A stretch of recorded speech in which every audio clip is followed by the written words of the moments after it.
All right, so you're welcome to AM News. And in the bulletin, 90% of the severe and critically ill cases of COVID-19 sequenced have the Delta variant. That's according to Director of the West Africa Center for Cell Biology of Infectious Pathogens, Professor Gordon Awandare, who says this could account for the high COVID-related deaths.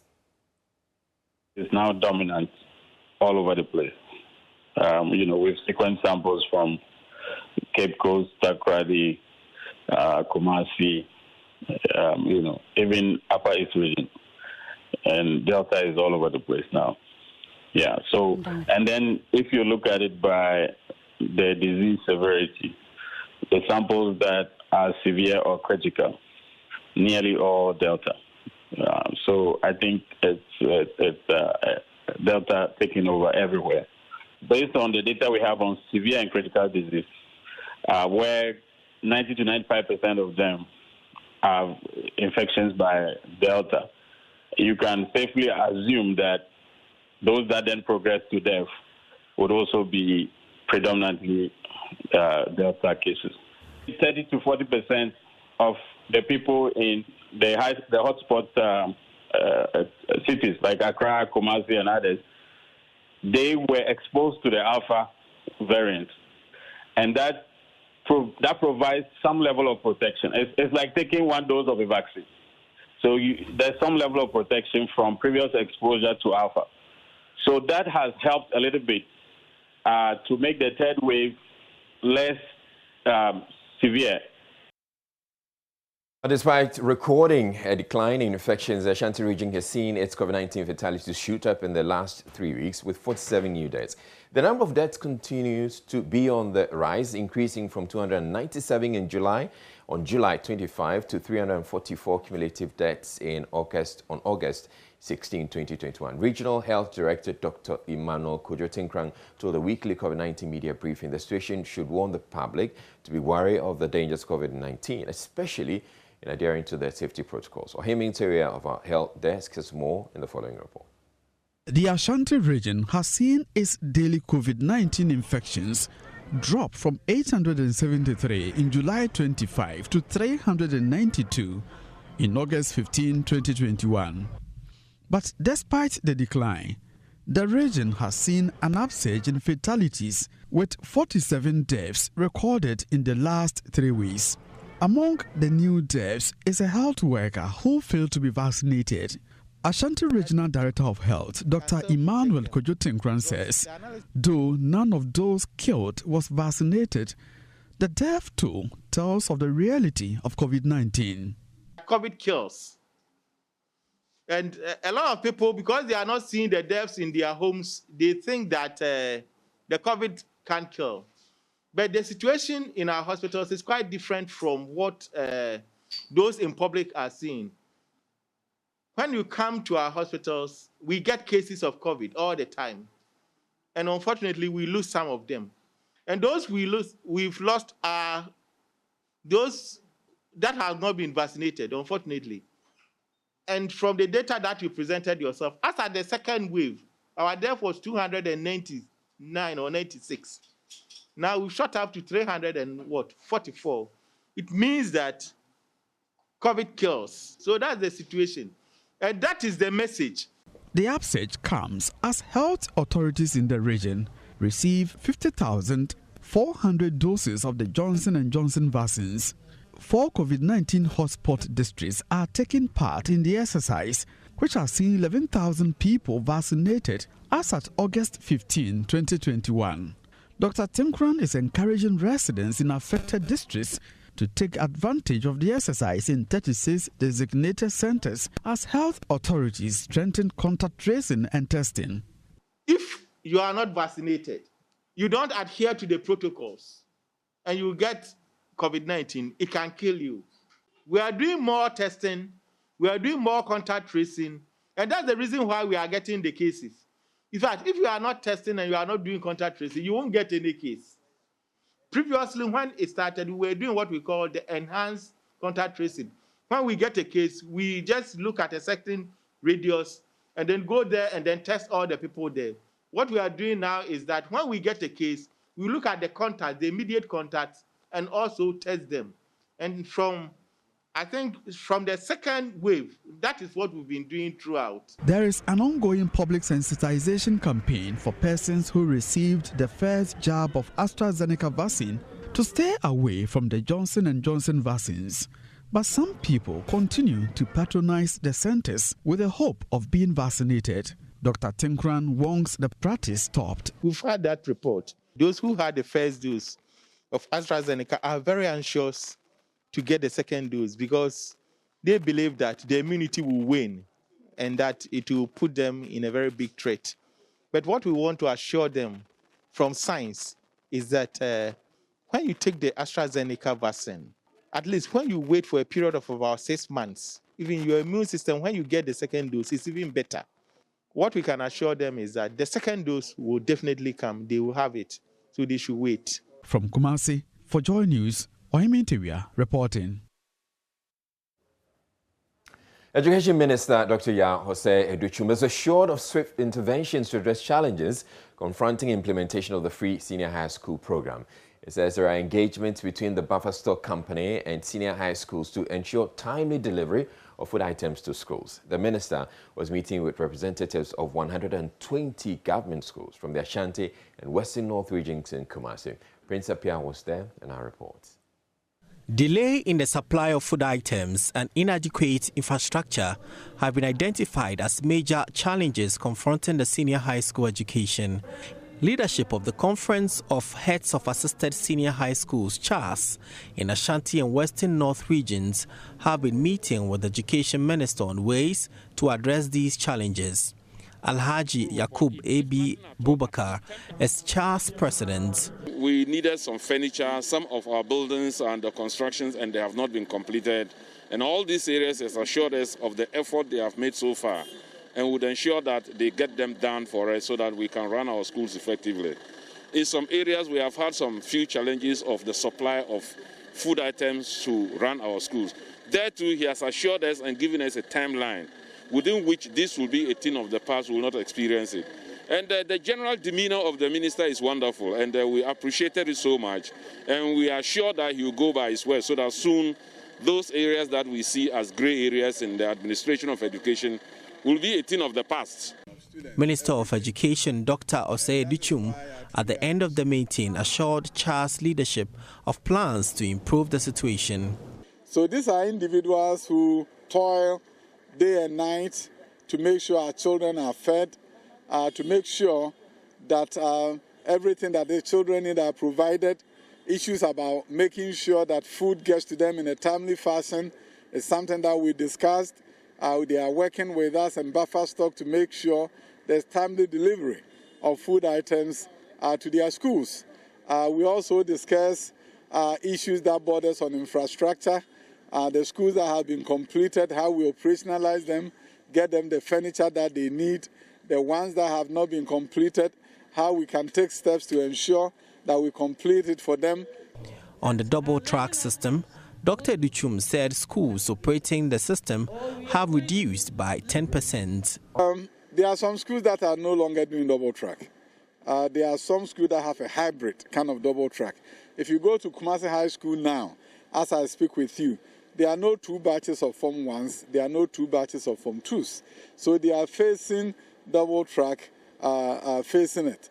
It's linked with infrastructure, and as the contractors, by the grace of God, complete most of our buildings for us, then the double track will be no more.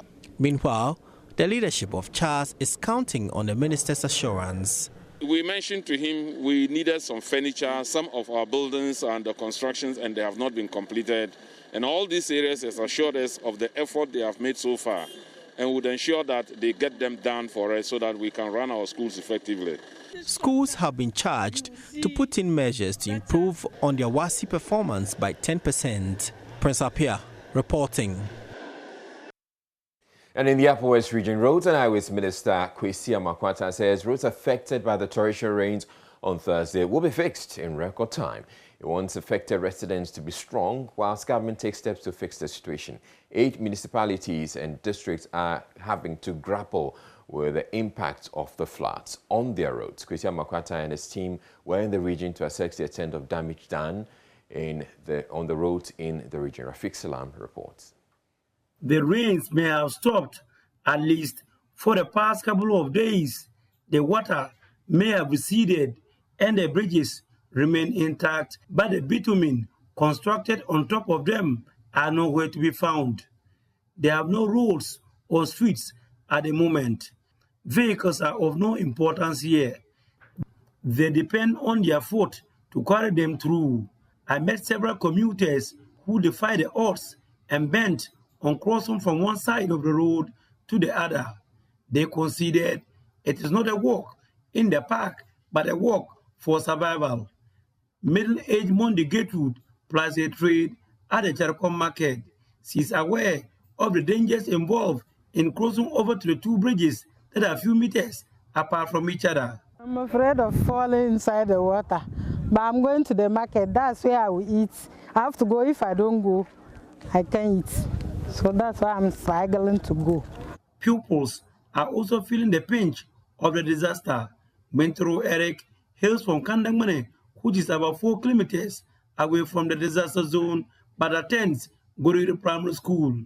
Me, I ride a bicycle, but as the road cross like this, I come and put my bicycle down here and cross the road and go. How do you cross the road? There was one board here. You always climb. This is not a place for the faint-hearted. For one to move from one end of the road to the other, you have to use this route. This is a ladder that was constructed, well constructed, very weak, but that is the only means that they can use to access the other side of the road. Yao Steven, together with few of his friends, constructed a ladder using jaded and weak boards to enable stranded passengers pass through. It is, however, not for free. My aim of constructing the ladder is to help them to cross, so anybody who uses it part with 1 Ghana cedis. Meanwhile, Roads and Highways Minister Kwesi Amankwata painted a mental picture of the situation after flying for an hour touring the affected areas with an helicopter. From our observation, and as I have been informed by my technical team, and I saw it myself visibly, yes, the approaches to the pipe drains and the U-drains have been destroyed. The drains themselves are intact because they were solidly built. So all the U-drains are intact, all the pipe drains culverts are in place. We are going to make use of boulders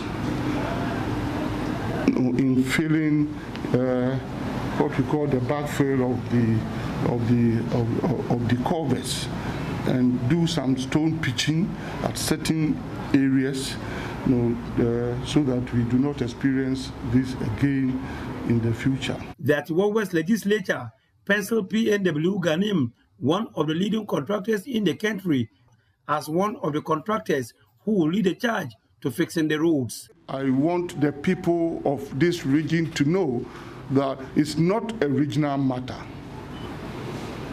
This is a national matter and is going to be treated as such. It's an emergency situation and it will be given an emergency treatment with all the powers that are at the disposal of President Akufo-Addo and his government. Reporting for JoyNews, Rafiq Salam, Gorigiri. And then the Ghana Maritime Authority is seeking to whip up the interest of residents in riverine communities to adhere to good hygiene. The initiative is geared towards ensuring a clean and safe marine environment. This, the authority believes, would ensure fishes brought to the market are safe for human consumption. Red Kwame Asare has the rest of the story. Abutuansi Harbour is one of the busiest market centers in the OT region. Residents in riverine communities transport animals, fish, and other food commodities to sell here at the Abutuasi market. The development contributes to the generation of a large volume of waste, which is poorly managed by the market leaders. This informed a decision by the Ghana Maritime Authority to select Abutuasi as its focal point to educate locals on good sanitation practices. GMA staff joined the traders to clean portions of the London beach while they enlightened them on the need to periodically sweep the market and properly dispose of waste. Commander Festus Osei-Brobe is the Maritime Security Coordinator of the Ghana Maritime Authority. This exercise has been going on for some time now. This is one of the visions of the Ghana Maritime Authority. The vision is to ensure that we have a safe, clean, and safe, secure water bodies, both the inland and then the seas, to ensure that there's economic activity thriving. Commander Brobe also urged canoe owners and operators to fix at least 2 outboard motors to their boats to ensure safe navigating in storms. It is advised that if they get 2 or more of these outboard motors, it will be able to give them the force they need to move in the water body to escape any of these inclement weather situations. Yes, and they also come up to complain about the lack of premise fuel to fuel these extra outboard motors. That we are by this calling on the National Premise Committee to help and ensure that the local fishermen get these premise fuels so that they can use these outboard motors to save life and property on the lake. Assistant to the Abutuasi Market Queen, Mama Akaje, lauded the Ghana Maritime Authority on the initiative, but lamented the bad state of the access road as an impediment on their attempts to keep the market clean. At Dambai, Commander Festus Osei implored stakeholders to collaborate with the Ghana Navy to ensure the landing sites are periodically cleaned. Paramount Queen of Chonke Traditional Area, Nana Beke II, assured of the support of traditional authorities towards the initiative. We would like the Gongon be to announce to the whole market, and we have information center. We will make them announce it to the general public that there will be a cleanup exercise in the market every Tuesday after market, and we will all come and supervise. We will have the Maritime Authority to supervise the work. The Ghana Maritime Authority presented dustbins, brooms, rakes, shovels, drinks and water to market leaders and traditional authorities in Abutuasi and Dambai. Fred Kwame Asari, Joy News. Right, and that'll be all for the news. For the show continues in a bit. Stay tuned in.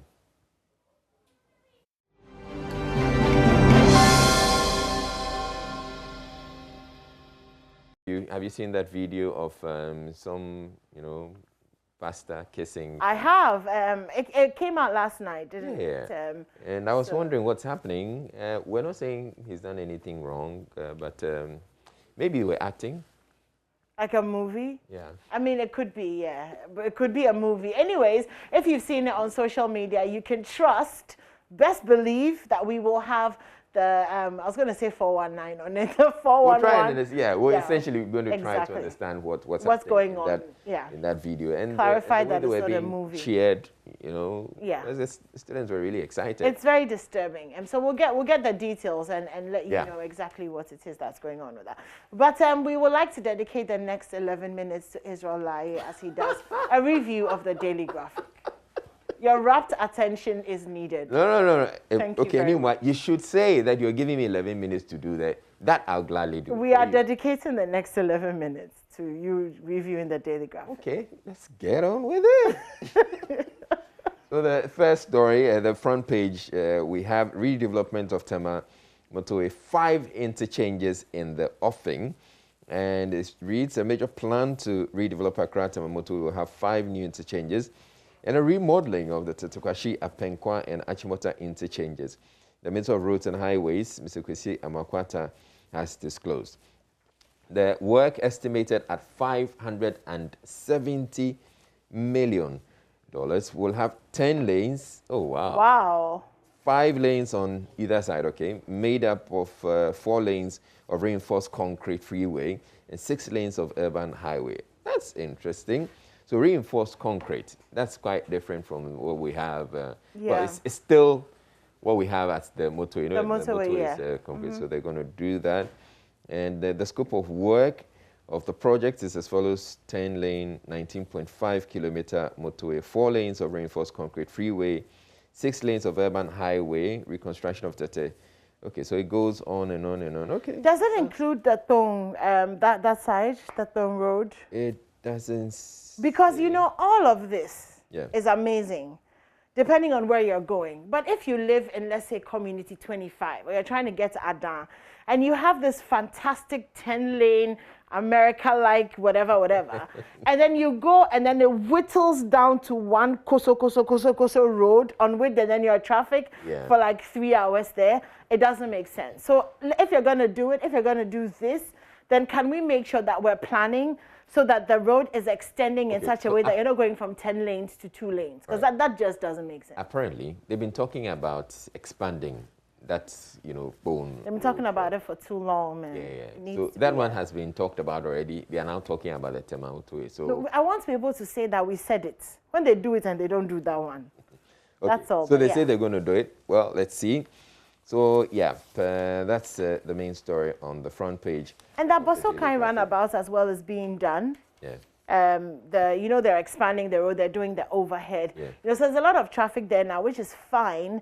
But it's good, you know, when we were able to, you know, just set aside some time. Suffer to gain. All right, let's go on. Let's go to page 5. And Hichilema wins Zambian election, and that was quite an interesting election. The opposition candidate defeated the incumbent. Okay. So yes, 22 killed in central Nigeria. Attack Buhari signs historic oil overhaul bill into law. And again, Hichilema won the election after 6 attempts. Wow. So he tried it 6 times. So if you're an opposition candidate. 6 terms. 6 times. Oh, 6, so 4 years.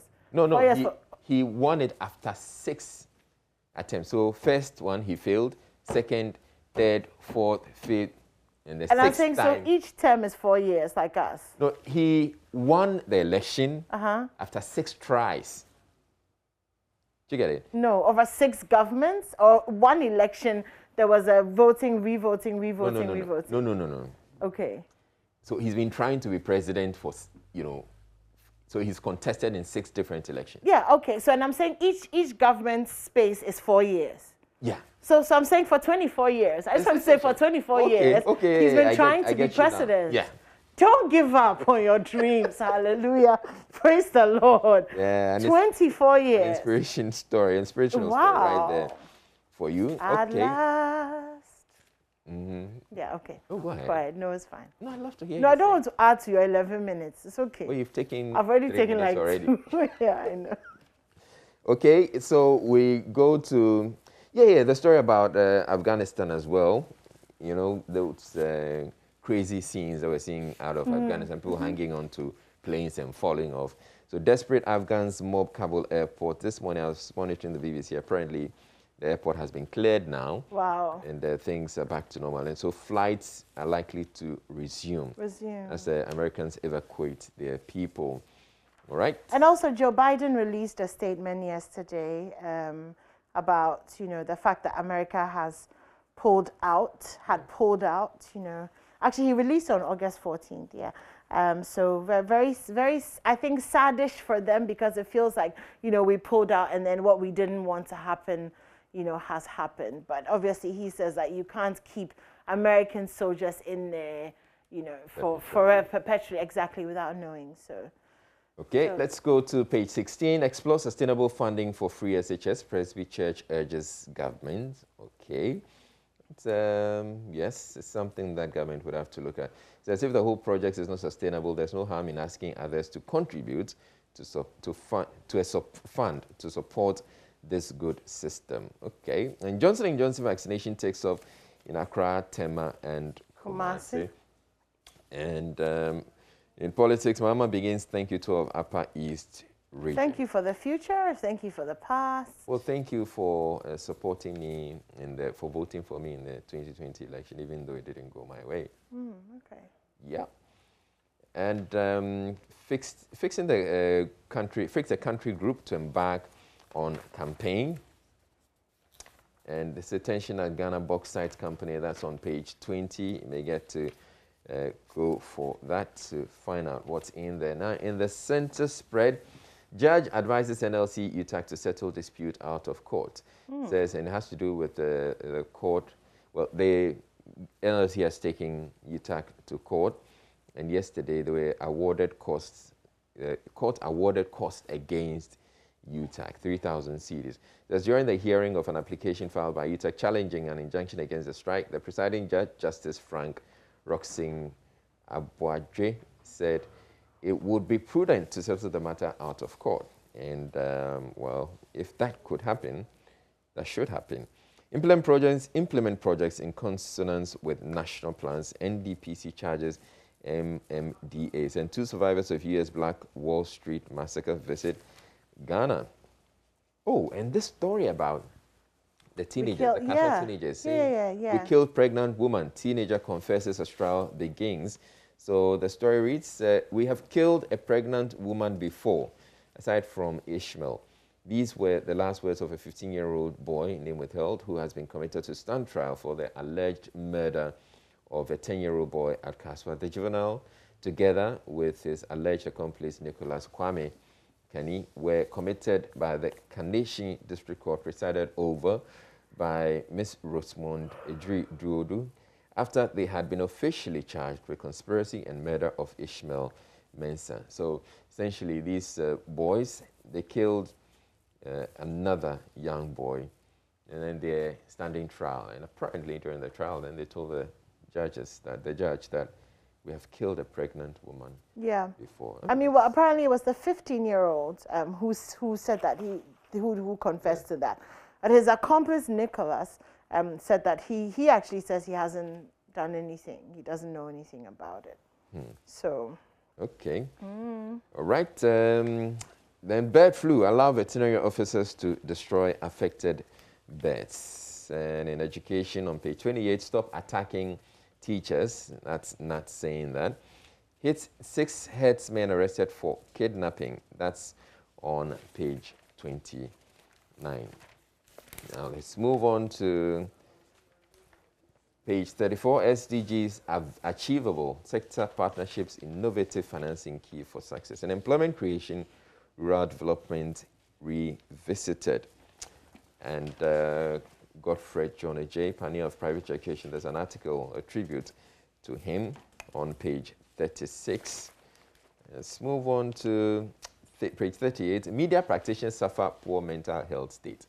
That's the Ghana Psychological Association. They said what? Media practitioners suffer poor mental health state. Are you suffering? No, I'm definitely not. So it's let me read a bit. There's many media practitioners and personnel in the security services in the country. And personnel in the security services in the country are suffering from poor mental health state due to the nature of their work and poor conditions of service, the Ghana Psychological Association has revealed. So, so it has more to do with the money, I guess. Says, according to the association, studies conducted into the psychological well-being of personnel in the media and security services by some of its members in 2019 and 2020 revealed that personnel in the 2 sectors experienced what it termed as emotional constipation, as they could not express their grievances due to their job description. Oh, wow. Okay. Emotional constipation. What's that? Lack of free flow of emotions, one may say. And then Exim Bank invests 2.1 billion Ghana cedis in 122 industry projects. ECG disconnects community for non-payment. Which community is that? Residents of Shefi, Asawinso in the Western North region have been taking off the national grid after their refusal to pay for the electricity they have consumed over a period of time. Oh, wahala. Wow. Okay. So the whole community has been taken off. Well, but why are they refusing to pay their bills? They should. Don't be lured into LGBTQ plus activities. Catholic Archbishop exhorts youth and in business. Graphic Business Stanbic Bank hold breakfast meeting on August 24. And work on 30 roads ongoing in Cape Coast, and government in hurry to fix Wamley Road. That's it for the graphic. Okay, and it brings us to 6:46. I didn't do 11. 49 seconds. I didn't do 11 minutes. You did 10 minutes, 49 seconds. And you took 3 minutes. No, I didn't. I really didn't. Anyway, let's move on to the Daily Statesman this morning. Some interesting stories in there. Rebecca Foundation builds market crash to support traders. We killed a pregnant woman, alleged Kaswa juvenile murderer confesses in court. Now, nightlife activities are causing an upsurge in the eastern region of COVID-19, and ex-MCEs and others hot over irregularities. So, let me tell you about this. Mr. Seth Kwame Champong, who is the Eastern Regional Minister, is worried about the surge of COVID-19 cases in the region. He's blaming the situation on nightlife activities in which people disregard the safety protocols as if the virus were not in existence. So let's be mindful that we're not supposed to be over-chilling. And if you are chilling, then you need to be safe and wear your mask, wash your hands, and social distance. Man kills woman, commits suicide over denied opportunity to marry girlfriend. So this guy went to see his baby mama's mama because he wanted to marry his baby mama. And the woman said no. And he killed her and then committed suicide. This happened on August 14th. These crimes associated with love and stuff, it's a lot, isn't it? Anyway, you know that there's a creative arts SHS that's being built. So the education minister is satisfied with the work so far. We're looking forward to seeing that soon. The hospitals cometh, let's support it.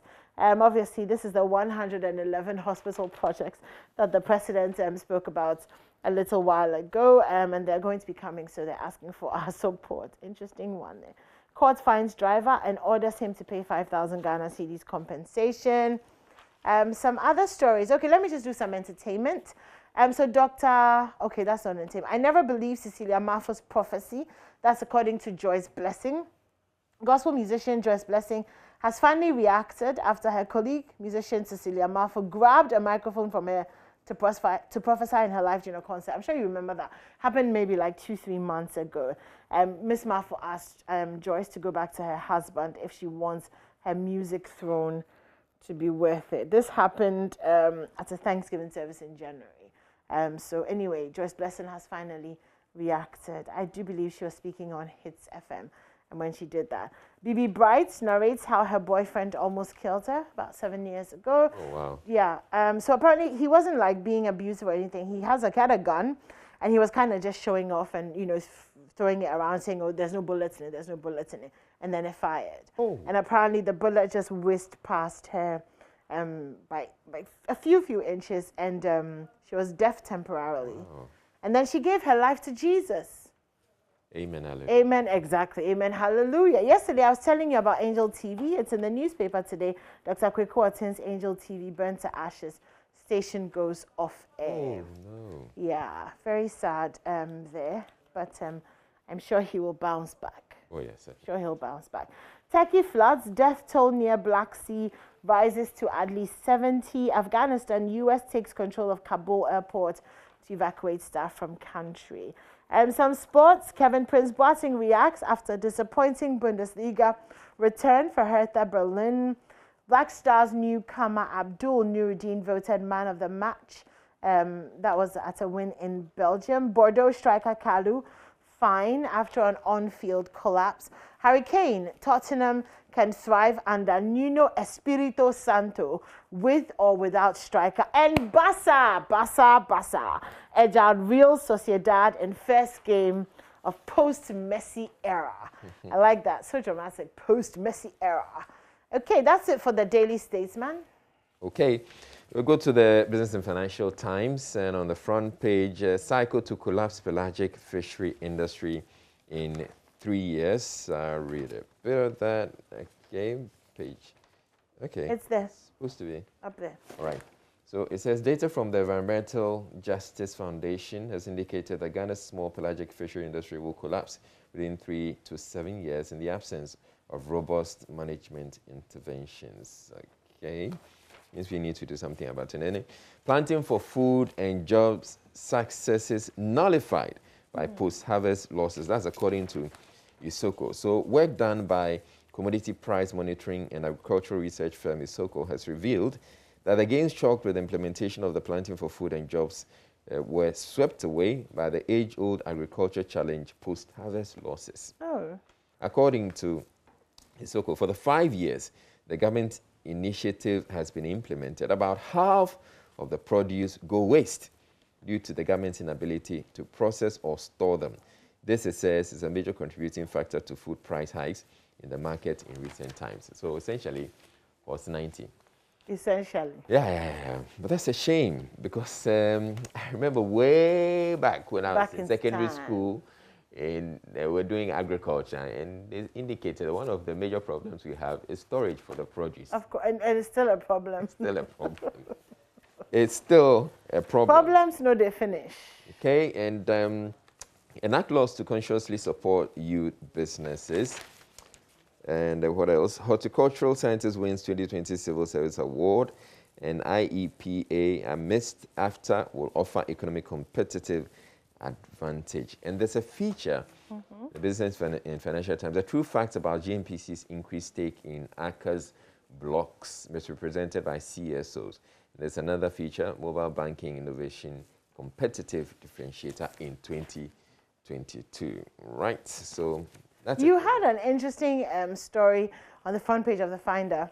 Okay. I'm going to do the Times, but I just saw it. Hinson and Simmons in brutal face-off. Yes. I'm sure you tell us about that after I do the Times. Yeah, sure. Okay, all right then. On the front page of the Ghanaian Times this morning, Upper West Region floods, destruction is national disaster. Roads Minister declares promises to fix damaged roads. Education Minister Asante Hene and 18 others honored at Tepa.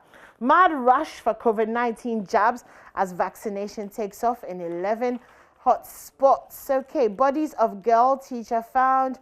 Tema Regional Police record 3,561 criminal cases for the second quarter of the year. Wow, that is a massive figure. The WHO is immensely concerned over the Ivorian Ebola outbreak. We're immensely concerned as well. Chaos at Kabul airport. Of course, 446,321 candidates begin WASI nationwide. Our thoughts, our prayers go out to them. All the best, guys. Hope everything works out well. Hope you've learned, you've studied, and you're ready for the exams. Okay, so there's a mad rush for the Johnson & Johnson single-dose vaccine at the various vaccination centers in the Greater Accra region yesterday when it started. So apparently the centers were filled to capacity.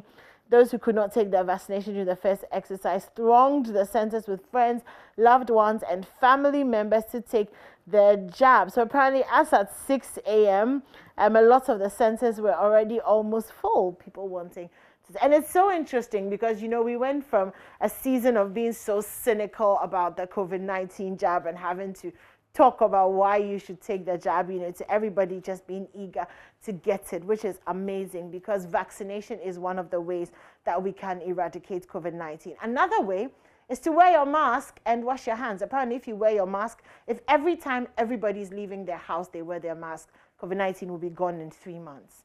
Imagine how much power you have. Journalists undergo training to promote the passage of the AA bill. That's affirmative action. We are tired. Affirmative action has been a fight. They've been fighting for years and years and years and years. Oh, this is interesting. The cedi is now selling above 6 Ghana cedis, but analysts say is no cause for alarm. And of course, this is against the dollar. Yeah. Yeah. So selling between 6.1 Ghana cedis and 6.14 to a dollar has depreciated by 1.07%, and that's on the interbank market, and 2.71% on the retail market. So if you're traveling and you want $1,000, you're going to have to have about 6,010 cedis or 6,014. Yeah.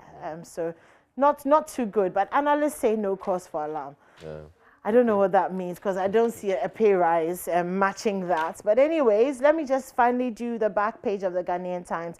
Bono East Region births and deaths registry records 14,246 cases. And Naba Azoka, the second, appeals for completion of Tamde irrigation project. That's it for the Ghanaian Times this morning. Okay, so we go to the Finder now. A story that is on the front page. Hinsing Simmons in brutal face-off over ongoing debate on GNPC ACA deal. And so it's all about government indicating that it wants GNPC to increase its stake in a certain oil block owned by ACA and AGM. This has been going on for a while, and government, there are some people in government who are saying that the CSOs that are against the deal are being anti-Ghana. Oh. And one of the, Bryce Simmons is one of those who has been lumped together with the CSOs as being anti-Ghana. But Bryce Simmons has been speaking about these things or writing about this for a while now, and he's quite passionate about it. So enters Professor Bob Hinsing, who's a marketing expert who waits into the... He's written an article, and he essentially takes on Bryce Simmons and says that, well, he really has no point, but he's on a smear campaign. And Bryce Simmons then responds and says Professor Hinsing's unfamiliarity with the issues showed early on in his nicely formatted but weakly argued piece. Oh, God. And it's a whole lot. I can imagine the two of them. I mean, it will be a lot of words. So you can get a copy of the Finder and read the details. Now, students back lecturers strike action. And so some university students want the standoff between the University Teachers Association of Ghana and government to end in favor of lecturers so studies can resume. Oh, okay. I thought they wanted it to continue so that studies won't resume. And then we've petitioned Auditor General over misleading reports. That's Zoomlion. And that's a photo of Zoomlion founder Joseph Sian Japan. And Roads Ministry outlined scope of work for $570 million Tema Motor expansion project. Okay. Essentially, that will be that will be it. Okay. So should we go to the online? The center spread. You could see saying impact projects castled for 3-bedroom apartment for accident victim. That's lovely. Philip Osebonsu. The story, the documentary that Seth produced, Crashed Young. That's the outcome of that. Wow. Okay. Oh, love that. Absolutely love that. Okay, let's go to online. Let's go to My Joy Online. Check out what's happening there. myjoyonline.com. Yep. And so once we have that, we can share that with you. Okay, great. Right. Just loading. GNPC debunks Auditor General's report on breach of public procurement law. Okay, yeah. Other stories on the front page, on My Joy Online. COVID-19, Ghana's death toll hits 930. Over 2,473 persons arrested between January and July for violating road traffic offense. That's according to Superintendent Alexander Obing.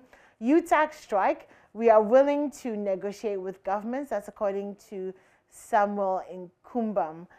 Social media users bewildered as footage of Reverend Father kissing 3 students make rounds. I love the use of the word bewildered. We are bewildered, like, what is this? There is no majority. They don't have the power. Alban Bakbin tells NPP. Mahama begins his thank you tour, and the damage is enormous, but we will fix it, Roads Minister assures residents of Upper West region. That's it for My Joy Online. You can find many other stories there, including business, entertainment, and of course, international news. We are going on a short break. When we come back, we'll have the sports for you. Don't go anywhere. No.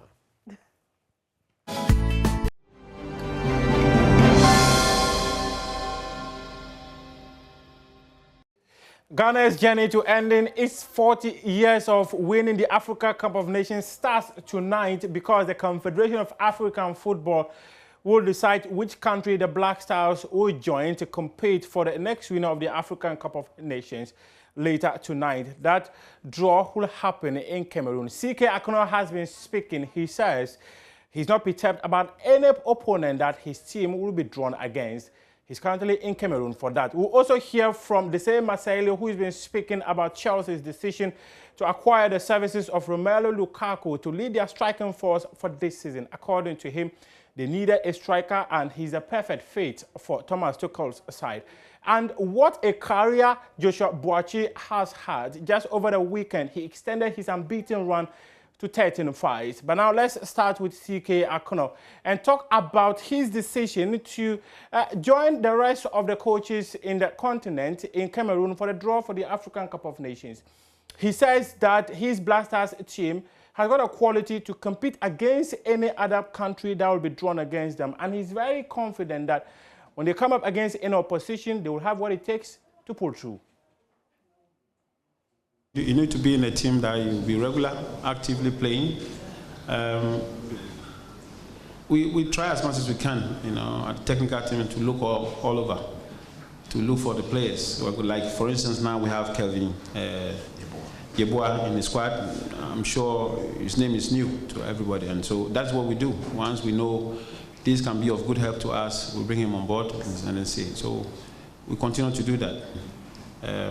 Kamal Din was invited the other day. He was not able to come. I mean, sometimes we also need to understand these guys. And today he's called up again. Tariq came in. There was a little bit of misunderstanding, but I think we need these boys just like they also need us, and sometimes it is like that. But I believe they will come in the right moment. We've had a lot of discussion about our issues, attitude, and all that. We believe they will come at the appropriate time, right time, and join the squad so we can prepare very well. Those who are not here, especially you talk of the local players, they are not here because they're not good. But at this point of time, these are the players I want to go with. And of course, with the AFCON,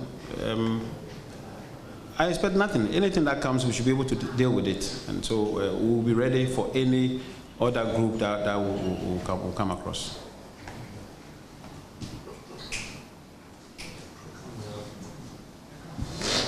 Now let's talk about Romelu Lukaku's transfer to Chelsea. He made a return to the Stamford Bridge, having left there in 2014 under the tutelage of Jose Mourinho. Well, one person who has donned the colours of Chelsea is the same Marcelo, a former France international.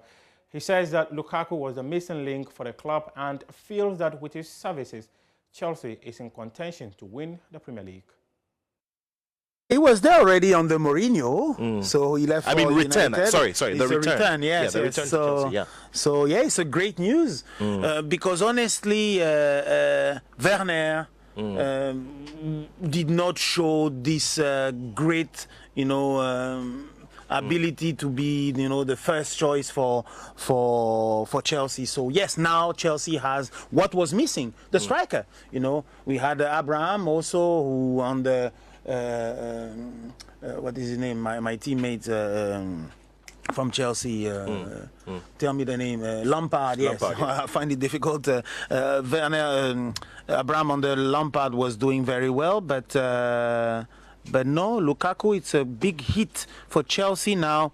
Defensively, they are strong. Play at 3, maybe he might change at 4. The midfield, very good, very strong. Diversity of players. And now at front, we have, the killer.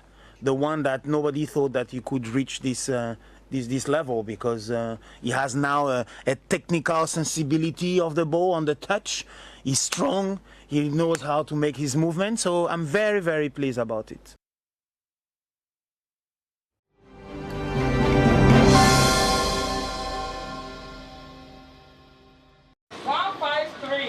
At about 9 a.m., many centres in the Greater Accra region had begun giving out shots to residents, many of whom were the elderly. They left their homes early to enable them get their jabs on time. 65-year-old Zainab Yusuf tells me why the vaccine is important to her. I wish everyone would come and have it. I wish that they should not be afraid. They should all come and have for prevention. So I'm begging everybody to come and have it. Some are saying that they don't want to take it. Some are saying that. Why are they saying that? Maybe they are afraid. Afraid of what? I don't know. Another resident of Choco, 69-year-old Victoria Kisi, also did not want to be left out. Now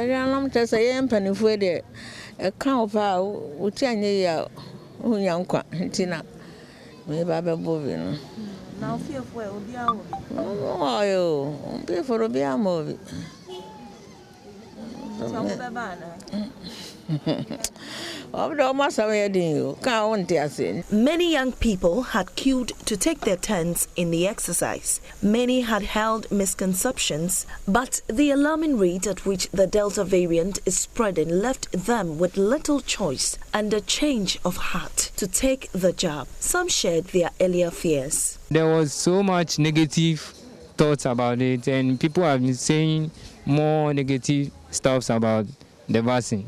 That was the reason why I didn't want to come and do it. I was vaccinated on my left-hand side. At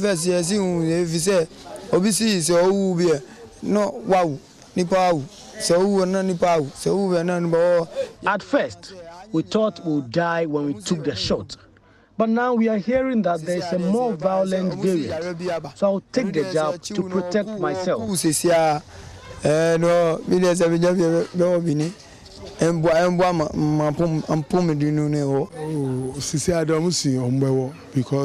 Right now, we are convinced we have to take the shot. Initially, we didn't take it serious.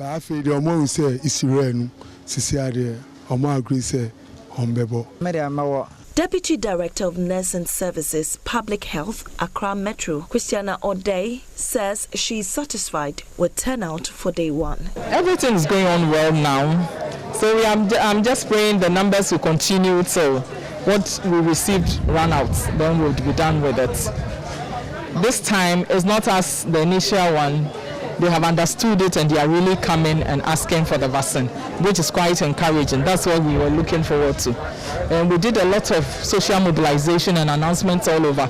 And so we are not surprised that people are patronizing it today. So we are trusting that they'll continue coming in their numbers till we finish the section. The exercise continues until Friday, targeting over 100,000 residents in the 7 districts selected for the phase 1 of the Johnson & Johnson vaccination. Mamiesi Thompson for JoyNews.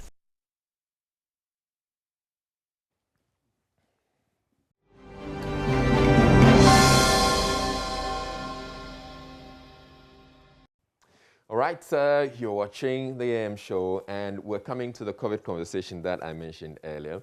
So in the last few days, we've seen a decline in the number of active cases that we have in Ghana.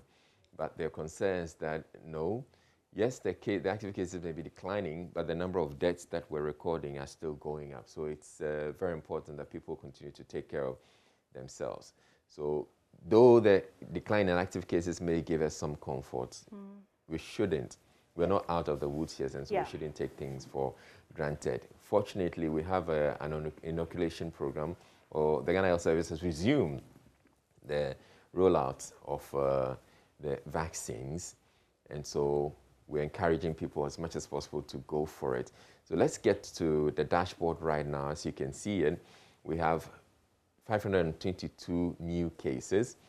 There are 930 deaths and 6,004 active cases. I want to just get you to appreciate why I say there's been a decline in our active cases. And decline in active cases does not mean that we don't have any more COVID cases, because on a daily basis, we're recording a good number of cases. New symptomatic cases. Yes. All right. So let's get to the previous updates and go to August 5. If we go to August 5, so sometime last week, I went through. I did this. We go to August 5, where we had 6,000, almost 7,000 cases. Yeah. And that appears to be 6,940 something. 69, yeah. And that was, I think, would be the highest point we got in our active cases. It's been declining subsequently. For this third wave? For this third wave. Yes. It's been declining subsequently. And we're taking a good look at the figures from the trend that we've seen over since COVID happened. We've seen that when we peak and the cases begin to decline, then we're probably going to decline like that, and then people relax. And then it picks up again. It picks up again. So we need to be really careful. So yes, the number of active cases may be declining, but yes, we still need to observe the protocols. The mask is the most important thing. But yes, let's get into the conversation, and we're bringing on board some of the experts, and they're going to be telling us what's actually happening as far as our COVID cases are concerned, and what we're to make of the figures or the stats that we're seeing from the Ghana Health Service. So we'll get into that conversation. And one of the people we're having joining us is Dr. Michael Owusu. He's a virologist at KCCR. And then we have Dr. Fred Adomako Boateng of the Bono East. He's a Bono East Director of Health at the Ghana Health Service. So there, let's go to August 5. So you see the August 5 figure, 6,969. And then we move to August 6.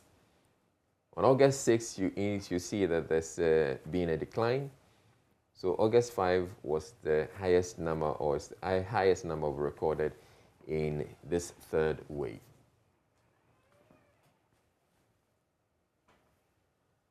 So from August 5, we go to August 6, and then August 7, and you see the indicators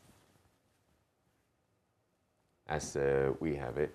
All right, but let's get into the conversation.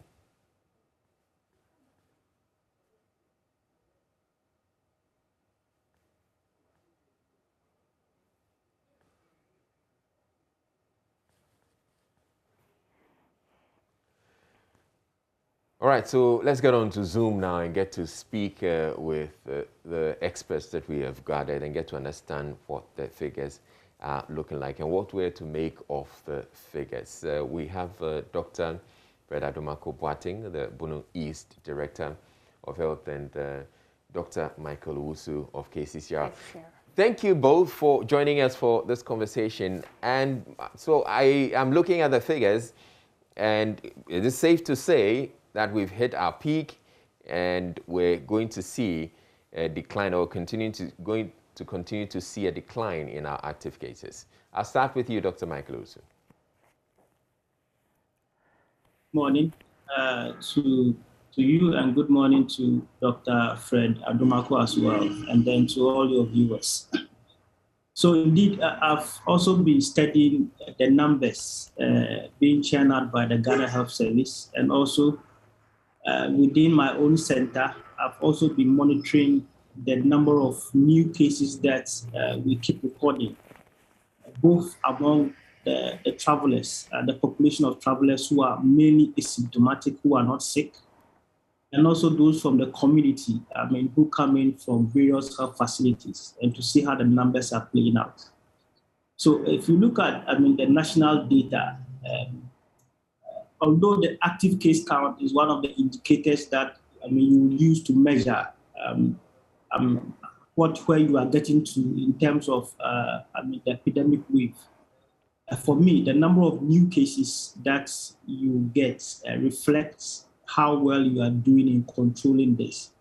What we have seen about this Delta variant is that people are able to keep the virus for a long number of days, unlike what we used to have for Alpha. So, people get sick today, you retest them in 14 days, they are likely to still be positive, and they will continue to about 21 days. So, of course, you will still expect that the active case count will be the number will go up because it takes some time before they go out of that window period. But if you have looked at the number of new cases, since we entered into this third wave, you realize it's rising. And if I get it right, I think we now have about 522, which seem to be, the highest so far that we have recorded. In the second wave, we did something around 700 before the cases, came down. So seeing 522 could be due to two main things. One could be a reflection of still a rising number of cases that we are seeing in the different regions, as you see from the dashboard. But it could also be an improvement in the data that is being churned out by the various labs. You know, the Ghana Health Service has had difficulties in getting real-time data from various labs because of sometimes issues of how well the labs are able to respond when it comes to real-time submission of data. And I know they have been meeting the labs and have been encouraging them to submit their data on a daily basis. It is possible that what we are seeing could mean that the data being churned out by the labs is improving, which is why we are recording a number that is likely to reflect what we are seeing on the ground. So ideally, if you have 522 at this point, it tells you that we still are still accelerating. And it is possible we will go some number of weeks more before we can hit the top, and then we can begin to go down. So the number of new cases is a reflection of what we are seeing, which would mean that still there seems to be active transmission of this virus across various parts of the region. But then, for my center, for now, also have been monitoring for those who submit samples to our center. If you look at the traveler population, of course, the numbers seem to be going down. We used to record as much as 15 to 20% among asymptomatic cases. All right. But as now, number seem to be going somewhere around between 5 and 10%. So that's among asymptomatic carriers. It looks as if the incident cases, even for the community cases, where we used to have huge numbers, I got to a point where about 60 to 70% among all cases that present to us. The prevalence we are seeing now is not that high compared to what we used to record 2 to 3 weeks ago. It's a bit down, but then it's at random. Some places that samples come from, you see rapidly about 70% of the samples becoming positive, but other places you see numbers going down. If you want to make a meaning of this, you could also interpret it in terms of how people may be responding. The last time the president gave his address, I think it was somewhere on the 25th of July. I was expecting that by 8th of August, at least within 14 days, if people were to respond and adhere to the protocols, you would at least expect some reduction in the number of new cases as a measure of how well people are complying. But we are now doing something around 17th of August, 3 weeks down the line. So, and I know some of the regions are enforcing protocols.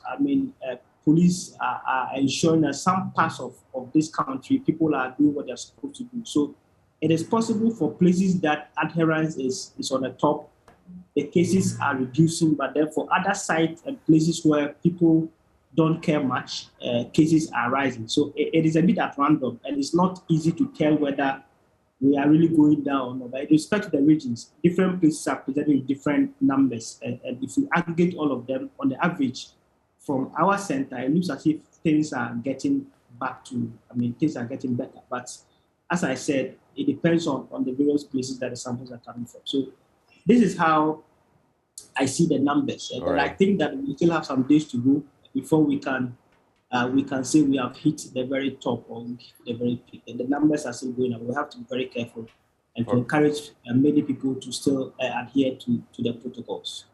Now, I would want to come to you a bit later for you to explain to us, Dr. Michael Owusu, how we reconcile the decline in active cases with the number of deaths that seem to be on the rise. But I would want to go to Dr. Adomako Boateng to find out from him what the situation is in his neck of the woods. So what's happening in Bono East. Is it reflective of the national situation? Thank you, Israel. Good morning, my friend Michael. I think as Michael clearly stated that the national figure may be hiding some regional differences. All right. And which I will want to stick to. For example, if you look at Bono East, the first wave that we got, the highest number that we got for a week for positive cases was 173. And if you remember, the first wave, in the initial stages, we are having challenges with testing so that you could have aggregate of results that were coming from different weeks. And with that challenge, the highest number of positive cases that were recorded in a week was 172. Fast forward to the third wave. For Bono East, for the first time during this pandemic, the 31st week, we recorded 220 positive cases. It's never happened before in Bono East. Yeah, that's quite significant. And for the last week, that is the 32nd week, we recorded 200 positive cases. I mean, so you can see that we actually are having a lot more cases in this wave as compared to the first wave. And even if you look at the national figure, though it's coming down for us, though we have moved from 220 to 200, for us, it's still a very huge number for Bono East. And I think I agree with Michael, as he said. I mean, for the figures that we always see, it's always the tip of the iceberg because we cannot really do extensive testing to pick all the realistic cases that we are having. But be as it is may, it shows that we are really doing well.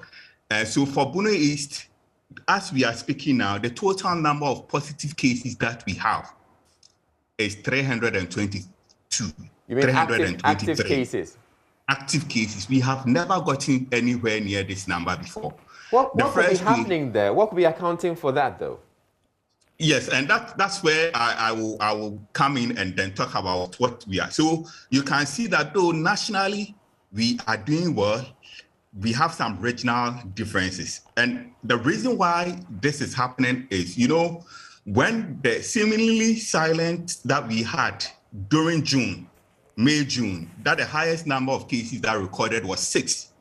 And even at times some weeks 0. So people went to sleep. All right. And then the enforcement was thrown out of the way. So we saw that people really were not adhering. But this is where I will want to praise the regional minister and his team. Look, as we are speaking now, we have taken enforcement of the adherence to the safety protocols on the front burner. All right. And it will surprise you that even the regional minister is calling me Sundays. The regional commander himself is calling me Sundays and going from churches to churches, telling them of the measures that we have taken in place. If you look at Bono East, the drivers are really coming from only four sub-districts. That is Techiman Municipal, the central part, and Cranston South, the central part, Kintampo, the central, the big town. These are the drivers of the transmission. But these are where that we have actually step up the enforcement activities. So Israel, if you come now, and I was so happy as I walk through the town, the way people are now adhering, the police, the visibility of the police and enforcing. So, and I'm happy that this is happening, not for the bad reasons, but the awareness that has come to people. And I strongly believe that the next week, next 2 weeks, as we have come down from 220 to 200, we are going to go down. But you also made a very important point. For Bono East, for this second, third week, we have gotten almost 33 deaths. For the first week, we got only 14 deaths for the first week. But for the second, for the wave that we are now in, we have gotten 33 deaths. And that speaks to the dilemma that we are in at the moment. And to add salt to injury, about 13 of the cases were recorded within 10 days.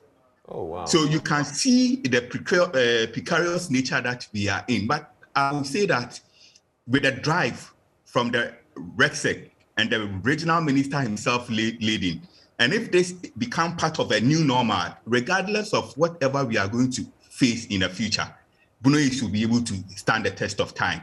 And that also, I think you go there, has added more for people drive and waiting for the vaccines now. It's amazing people calling us when hours are coming.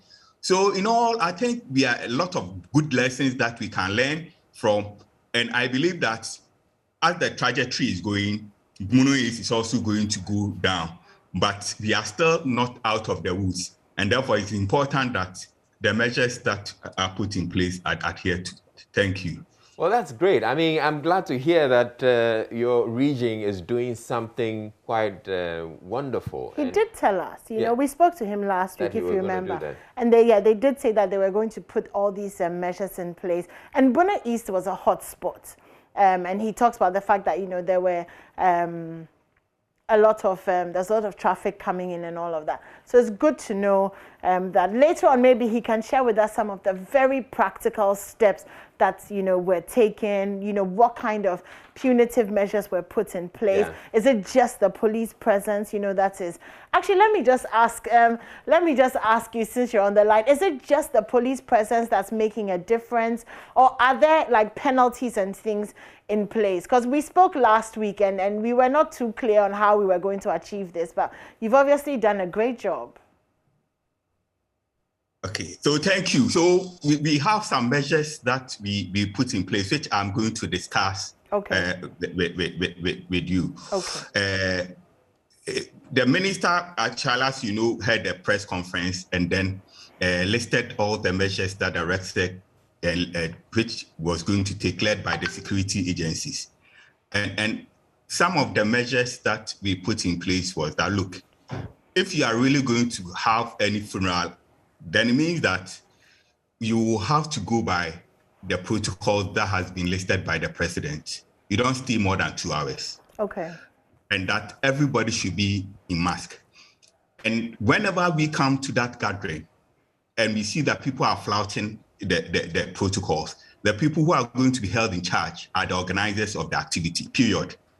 Okay. So if we come to your church and we see that people are not adhering to the protocol, we make the management responsible for that.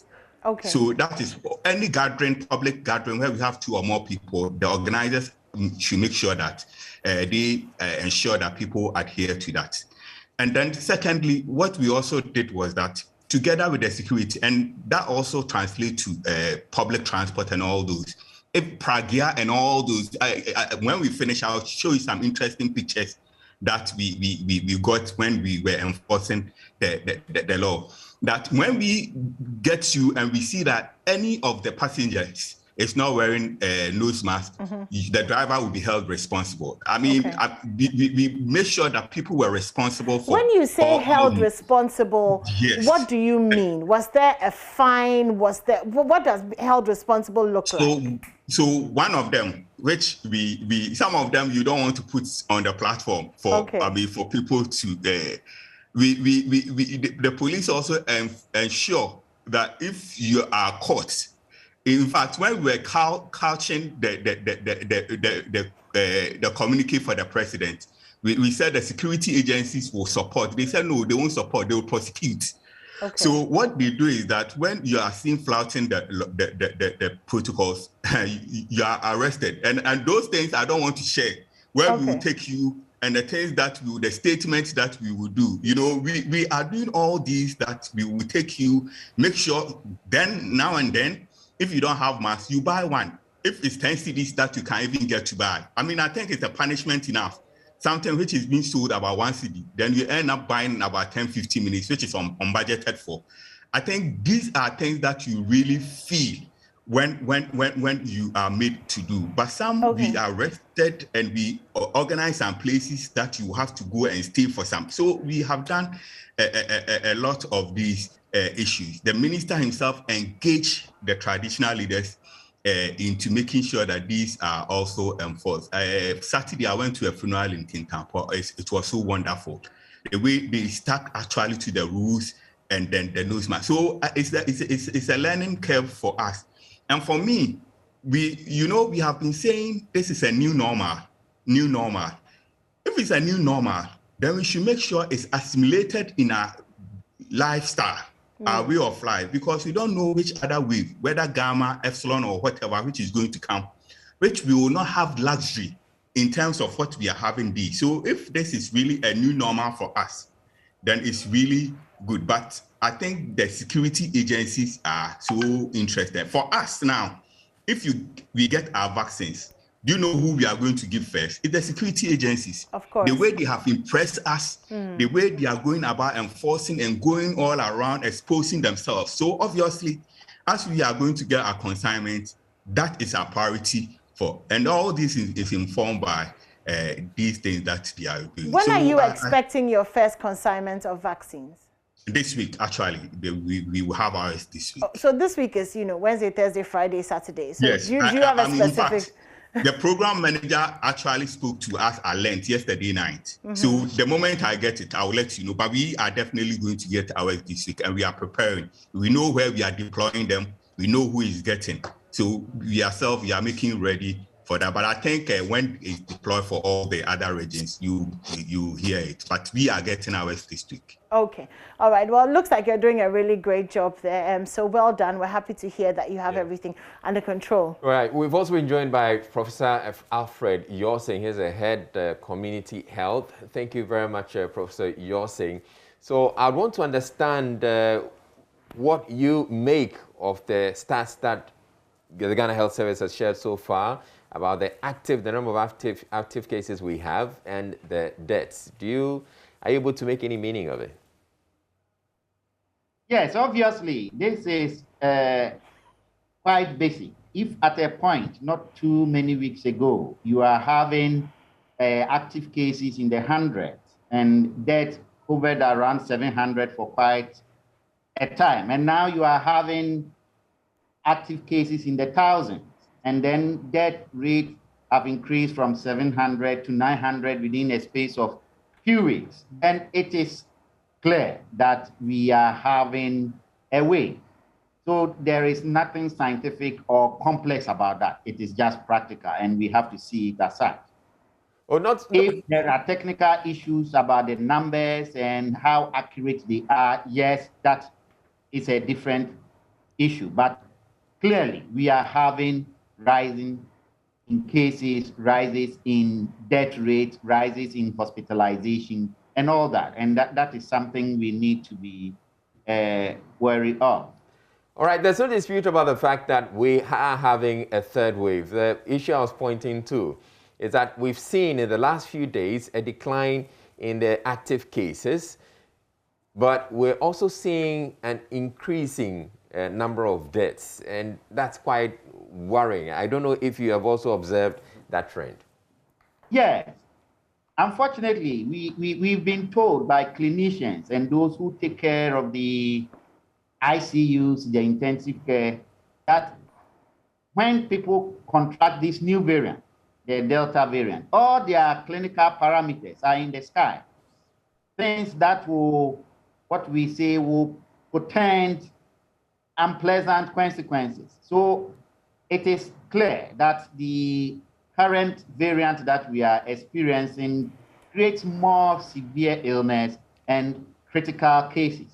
And we therefore will require a lot of bed space, a lot of human capital in terms of critical care. You know, we've been saying this since the beginning of the pandemic, and now it is really coming home to let us know the importance of putting in measures at this level. People may still be asymptomatic, people may still have mild to moderate illness, but the number of severe cases that we are having relative to the previous times, it's higher now. And therefore, it is clear we are having more critical cases. And once you begin to have such numbers, then death rate is starting to rise. Even as we are trying to contain the new cases, the fewer numbers who get the condition relatively, because they are having more severe illness, you will still find your death rate still being high. Now, let me come to Dr. Michael Owusu. So the question I was asking to Professor Alfred Yorsing is the same I'm putting to you. Have you been able to identify why, even though we're having a decline in active cases, we're getting a number of deaths, increasing number of deaths? Well, I think that he's explained it partly because of this particular variant that we have. You know, this variant is about 70% highly transmissible than the alpha variant. And because it's highly transmissible, what it means is that more people are infected. And if more people get infected, more people will get severely sick and more critical ailments. And therefore, you will expect more people to die. Ideally, the number of new cases should correlate with the number of active cases that we record. And this should also correlate with the number of deaths. But we have a limitation. You know that the deaths that we are seeing is not daily deaths. These are not new deaths that are being recorded because of perhaps challenges with getting the report from the various facilities to verify whether this is due to COVID or not COVID before the data will finally be put in the system. So it is possible that the deaths we are seeing are just cumulative numbers that could have happened sometimes a week or two ago before it's put in the system. So it is difficult to tell whether the deaths, why the deaths are going up, active cases are going down, because the deaths could have occurred a week or two or three before. Until you are able to record number of new deaths to match with number of new cases, a number of active case counts, it's difficult to really make a good meaning of these three numbers. So if you have to plot a graph of the number of new cases, number of active cases, and the number of deaths, you realize that all the three lines have to go together. And as active cases increase, you will expect deaths to increase, and number of new cases will also increase. If the new cases goes down, active cases will go down and deaths will go down. So this is how I see it. But the point here is that because it's highly transmissible, a huge number of people are infected in the system, and people may just present to the hospital with low oxygen saturation, almost on the verge of dying. Others who have recovered may also have complications, things that are unusual because of this strain. And I think that it's partly why the deaths are increasing. The second wave, we have over 300 deaths.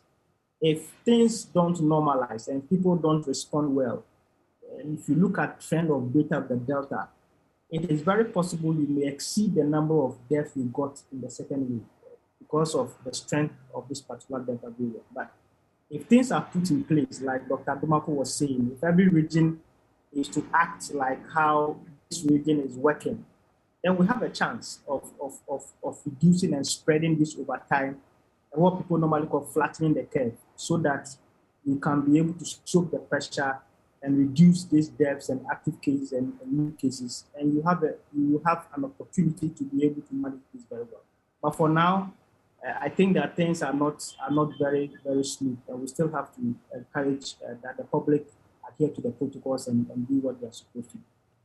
All right, now let's talk about vaccines. We have the Johnson & Johnson vaccines being rolled out right now. We had some 177,000 vaccines coming in. Accra is having its share. Kumasi is having, the Ashanti region is having its share. The Greater Accra region has also had its share. And we're learning that the Bunu East region will also be having some of those vaccines. What has been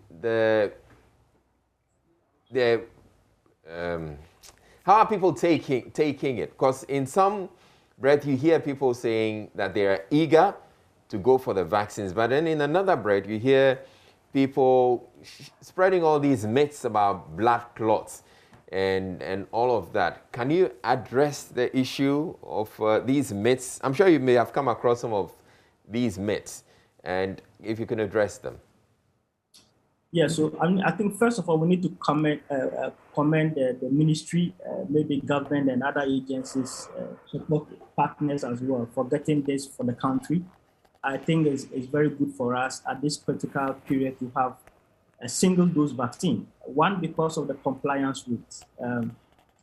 Before we had 2 doses, and it was a bit difficult that somebody will get the first dose and may not get second dose. There are many people who had the opportunity to take their first dose, but then they don't have the second dose. And having first dose will only make you partially immune, which will mean that you are still more susceptible compared to somebody who has taken the 2 doses. So that is one of the advantages of having a single dose, because once I take it, I don't have to come back. I mean, our center at KCCR is one of the centers in Oforiko that is vaccinating. And since they started last Saturday, I have looked at the numbers, and it's very encouraging. There are a huge number of people that are so eager and are willing to take the vaccine. And as of yesterday, they couldn't even contain the numbers and get to the afternoon. So the eagerness is there. And people are quite excited because people know that the vaccines are working. The other good thing is that, this vaccine has also some very good efficacy rates. We're looking at numbers like close to 90% efficacy against hospitalization and critical deaths. And then also after taking the vaccine, you expect that within 14 days, you should also have mounted the highest antibody titer level. So it's also one advantage that I also feel that if we are able to give this to many people as possible, we'll be able to reduce the impact of this third wave that we are having, which will mean that in 2 weeks' time, many more people are likely to attain the highest antibody titer, and therefore, in a month's time, we can already predict that we are likely to have a reduction in cases for some hotspots. Also remember that the vaccines are targeted at the hotspot, which is very good. So in Ashanti region, in Bono, in Greater Accra, which are driving the numbers, if you have more of them vaccinated, you have a chance of at least succeeding in reducing the active cases. In terms of the myths, we've had these myths since time immemorial, and it became much stronger during this COVID era with many stories that people churn out. And unfortunately, people churn out the stories when the vaccines come. When the vaccines are not there, people are crying that vaccines are not there. But as soon as the vaccines come, then they create the stories and put them around for other people to fall in the trap, which is very, very unfortunate. And which is why I think that we still need to engage the public through your airwaves and to ensure that people understand what they are dealing with. But while saying this, it's also good to be as transparent as possible with what the vaccine stands for. If you look at the Johnson & Johnson vaccine, it's not 100% safe. In terms of the safety information, there is some 0.2 or 5% chance that if you vaccinate a large number of people, people are likely to experience some unusual symptoms, of which people have recorded some blood clots and low platelet level. Some of them have seen blood vessels in the brain, lungs, and abdomen, which could have problems. And others have recorded shortness of breath, chest pains, and leg swelling, persistent abdominal pain, severe headache, and blurred vision associated with it. But if you take 1 million people, you expect just few numbers, sometimes in their 10s or 50s to do this. So out of 1 million, you're saying out of 1 million, we're looking at maybe about 10 or 50? Of course, something between 1 to 5% out of 1 million. These are numbers that others have seen and recorded. So it's very rare. It's unlikely. But the larger number, if you vaccinate large numbers, this is where you begin to see this. If it's just about 100,000, you may not see even this occur. So people must understand that, this is what it comes to. What it means is that once you take the vaccine, you still need to monitor, yourselves, either you yourself or health workers within 14 days to see whether you present with some unusual symptoms. And once you present with those symptoms, you have to quickly go to the hospital and let them assess you, check on you to see what they can do to, if you have any of these things that are likely to fall in those numbers, they can take care of you and manage you appropriately. And people have to just know that this is what happens when you take a vaccine. Not only COVID vaccine, but many other vaccines have some of this occur. I took mine, AstraZeneca, I was fine. I know people who took it, and within about 3 days, they had to be hospitalized. Yeah.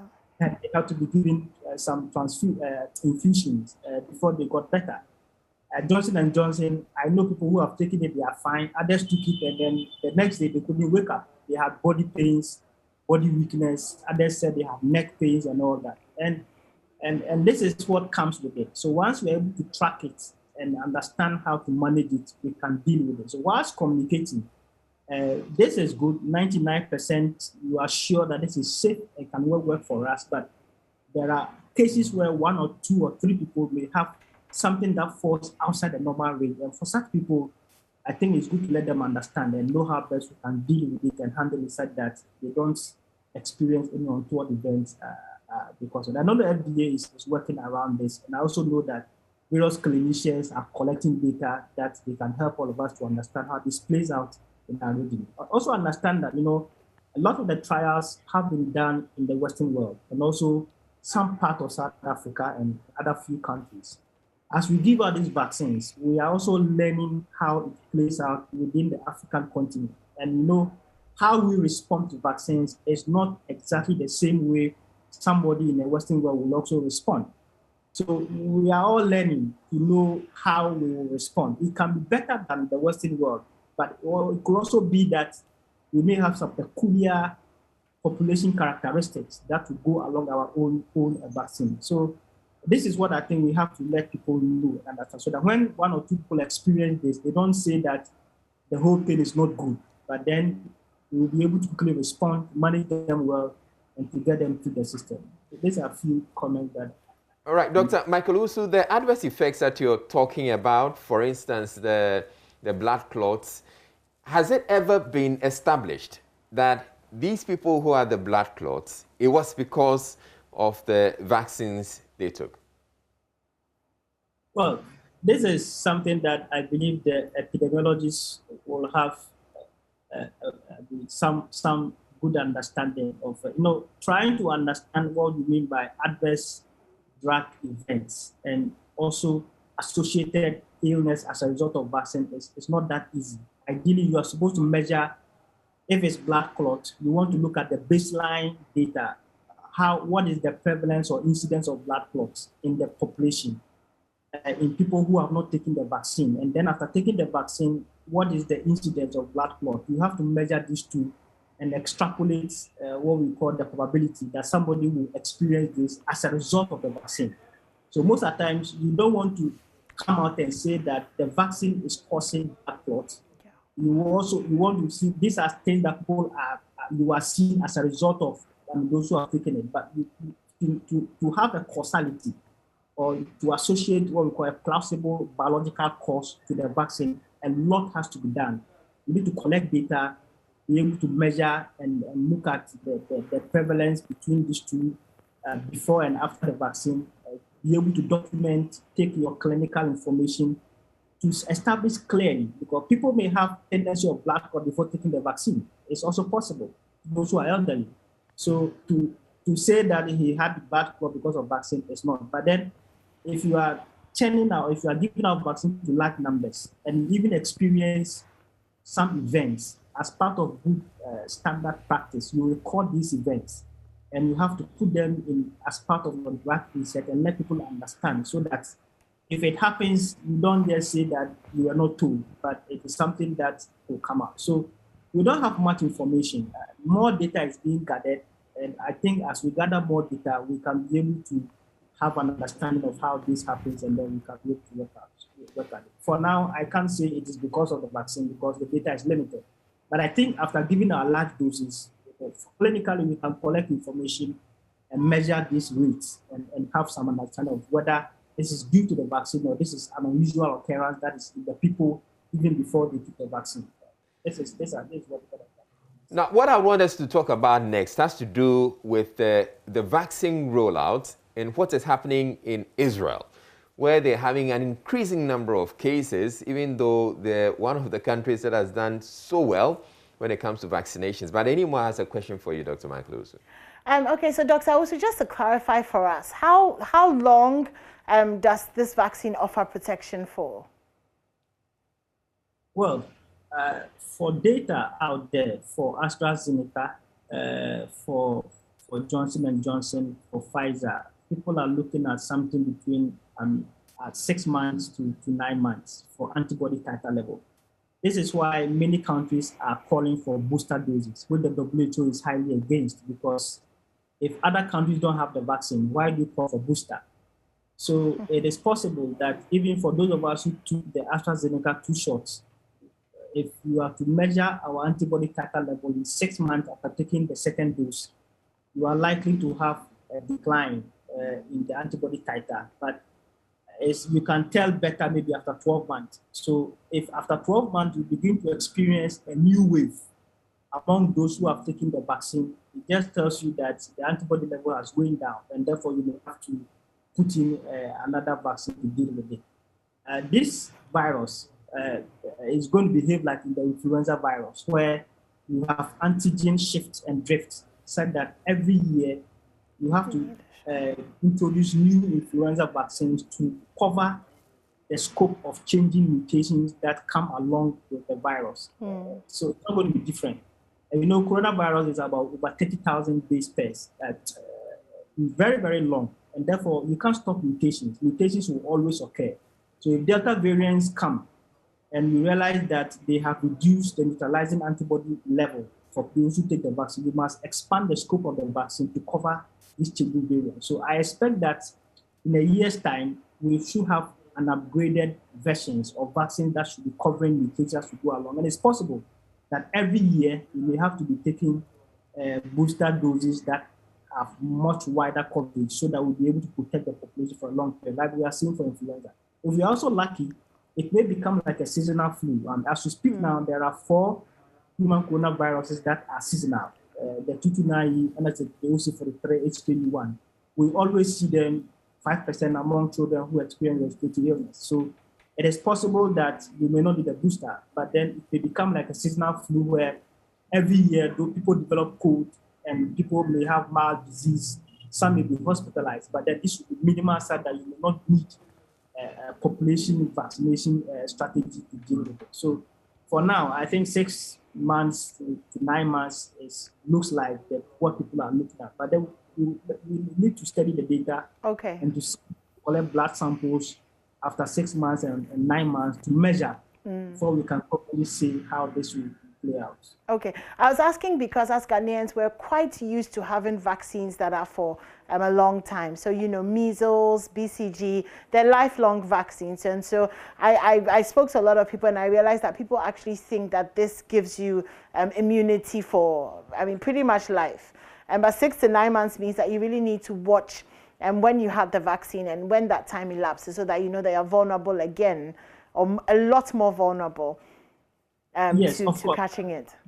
You have to remember that this is one of the fastest strategy for producing vaccines. We talk about hepatitis vaccines and measles because they were produced for so many years ago. They went through the rigid clinical trials. Some of them, the trials took so many years before we came out to know that they can offer protection for 5 years, for 10 years, for 15 years. These are new vaccines in the system. So you can tell if it can protect you for 5 years after 5 years, not now. Okay. So nobody knows. They are all collecting data to understand what happens next. Right, Dr. Owusu, just before I let you go, you mentioned that the Johnson & Johnson gives its efficacy is about 90%, but to critical care and hospitalization. So clarify once again for us and for our listeners that this vaccine does not actually prevent you completely from getting COVID, but when you do, or if you do, it lessens the symptoms. Yeah, so let me just give, so what they have stated in their drug insert is that the efficacy after 14 days is 76.7%. And then after 28 days is 85.4%. So what this means is that, but this is against hospitalization and then severe disease or critical illness. Okay. For things like asymptomatic, is about just 66.9%. So it is possible that when you take the vaccine, like for AstraZeneca, you will not develop severe illness and you are not likely to die or you are not likely to be hospitalized. But you can be infected. You can be infected, you can transmit as well. because transmission and infection is something that most of these vaccines are not so much stronger at doing. So the key outcome that has been measured and found to work well is against hospitalization and then critical illness and deaths. And this is what we all want. I mean, if I vaccinate and I get infected and it's only mild and I can do well, why not? I'll be very fine. But then if I vaccinate and I still develop severe disease and then I'm in critical illness, then that is a problem. But the vaccines are working well when you talk about hospitalization and deaths. What it also means that even after taking the vaccine, people must understand that we still have to put on the mask because you can transmit to somebody who has not taken the vaccine and the person can be infected. Yeah. And the person can develop critical illness. So the people having in the mindset that they will take the vaccine and because of that they will take off their mask and jubilate around and play around, it's not very safe for us. Okay. Population-wise, we are looking at 30 million people and we only have about 100,000 doses. We've done about close to 1 million. It's woefully inadequate. And you have a large number of people who are still susceptible. Very huge numbers are susceptible.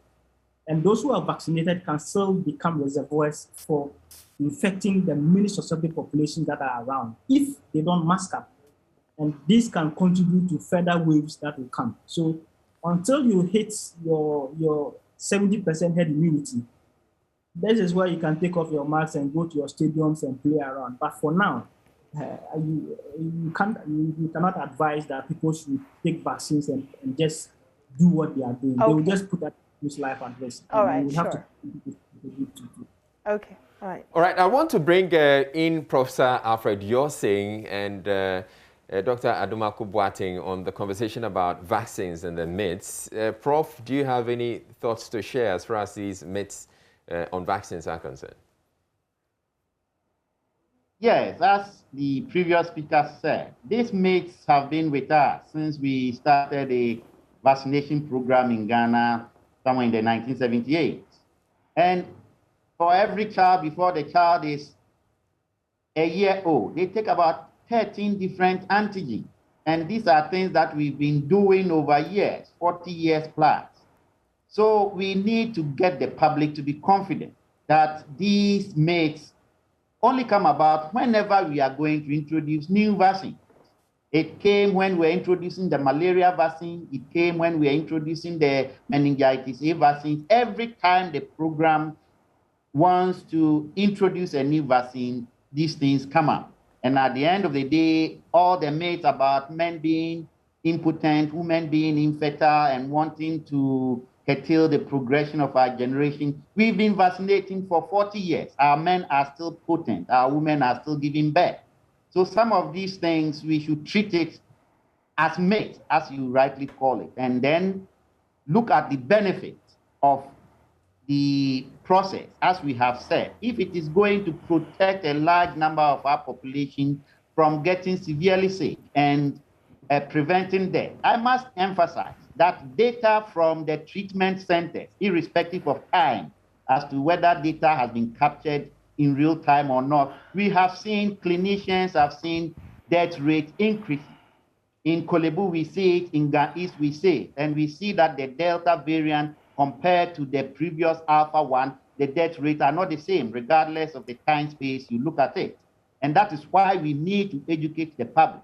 We have nurses, we have doctors who go to work, and by the time they come home, the number of mortalities they have experienced, and these are real life situations, and they tell you, and you know that these are not the usual things we used to see. So we need to get the public to understand that this particular variant we are experiencing is taking a huge toll on persons who are getting critically ill and needing care.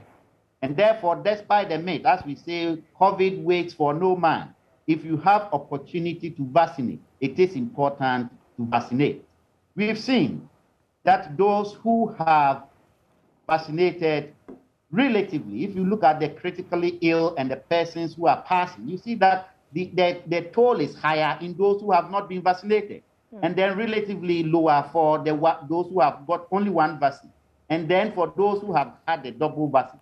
These are data we need to look at carefully and then put it out there for people to know. But we know this as clinicians, as persons who take care of these critically ill, that the cases are getting more severe, and we need to, as Dr. Adumako said, if all regional directorates will put in such measures, these are important. Whether it is Alpha, whether it's Delta, whether it's Zeta, the same primary public prevention measures will work. The biologics and the science is important, but the public health measures are critically important. If people should continue to wear the mask, if people should continue to maintain social distances, if people should continue to prevent mass gathering, these are things that will help us, especially for a large vulnerable population like ours. So we need to continue in the midst of the vaccination conversation, still insist and let Ghanaians know, especially getting to the season of festivals. We are in August, September, and these are where a lot of festivals are held. We need to continue to educate the public that regardless of your immunization status, as was rightly said, you can still get infected, you can still transmit to others. The fact that you've been vaccinated does not prevent you completely from getting the infection. And therefore, you might still transmit it to others. You may have been protected, but others may not be so fortunate. So we need to continue the conversation on the primary preventive measures. The hand washing, the mask wearing, the social distancing. These are key. We shouldn't lose sight of in the context of the vaccination rollout. All right. Now, I can't end this conversation without bringing up this issue, which has been there for, since COVID happened. It's about the fact that Africa, or let's take the case of West Africa and maybe Ghana in particular, we haven't really been hit as hard as other countries as far as COVID-19 is concerned. And I'm talking about the Western countries. So Ghana, yes, we haven't had so many vaccines, but if you look at what is happening in other countries, and I'm talking about Israel, where about 78% of people 12 years and older they've been fully vaccinated. And yet, if you look at their stats, as we have it right now, they've had a total of 951,000 cases. And they have a population a lot less than we have. They have the new cases of 1,691, total deaths 6,694, and their new deaths are 7. So this 7 new deaths is happening in a day. If you shift to the end of the table, you see that the population of Israel is somewhere just about 10 million. And they're having this kind of impact from COVID-19. What is it that is going wrong in Israel? And what is it that is happening in our favor here in Ghana? And I'll put that to you, Dr. Michael Owusu, as your final comments. Well, it's quite interesting. And I believe that those of us in research and epidemiology and public health will need to look at the numbers and see what is playing out. Like you said, I've also been wondering, I was so much afraid of the Delta variant because of what I saw out there in India. And when we first recorded 2 cases at the airports, I was so scared that if this enters Ghana, how would it be? But to tell you the truth, what we're experiencing now is not something that we want to say it is the Delta. But the Delta that we have seen elsewhere is so serious. So there are some factors. So you're thinking it's not Delta, maybe another watered down version of Delta? Exactly. There are some factors that seem to protect us that is unexplained, that I sometimes don't understand. I did a lot of work in coronaviruses. I know that even before the SARS-CoV-2 came, we measured antibody titer levels against the other form of coronavirus. And even before that, 70% of Ghanaians had antibody to the various species of coronaviruses. And we are thinking that it could be that we have some cross-protective immunity against some of these, that it limits the impact of it. Because, you go to a school where a number of people have the Delta variant, like what we saw in Achimota, but they are fine. Observing them, and they are playing out there, and you ask yourself, so did they really get Delta?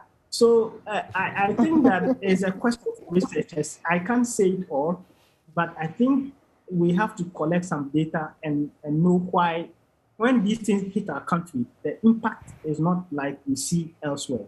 for reasons why, maybe Prof. Let me put it to Prof. Prof, do you have any ideas? I completely agree with Dr. Owusu. Yes, we may have some inherent cross-immunity protection and also our environment. We, right from the early childhood years, we are exposed to so many potent viruses, potent antibodies compared to the Western, more developed area. So our bodies naturally tend to do well against infection. Again, our environment, open environment. If you go to other areas, built up environment, air conditioned, or because of cold, their environment is always built up areas in enclosed spaces.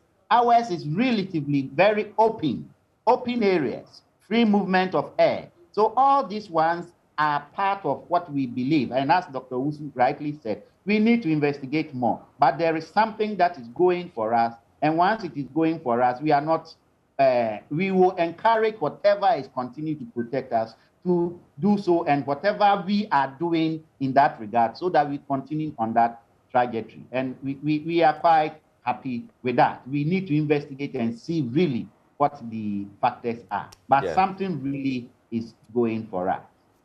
And I'll come to Dr. Adumaku Boateng to end the conversation. Dr. Adumaku Boateng, any ideas, any clues? But you know, Ghana Health Service have a very strong structures, Israel. All right.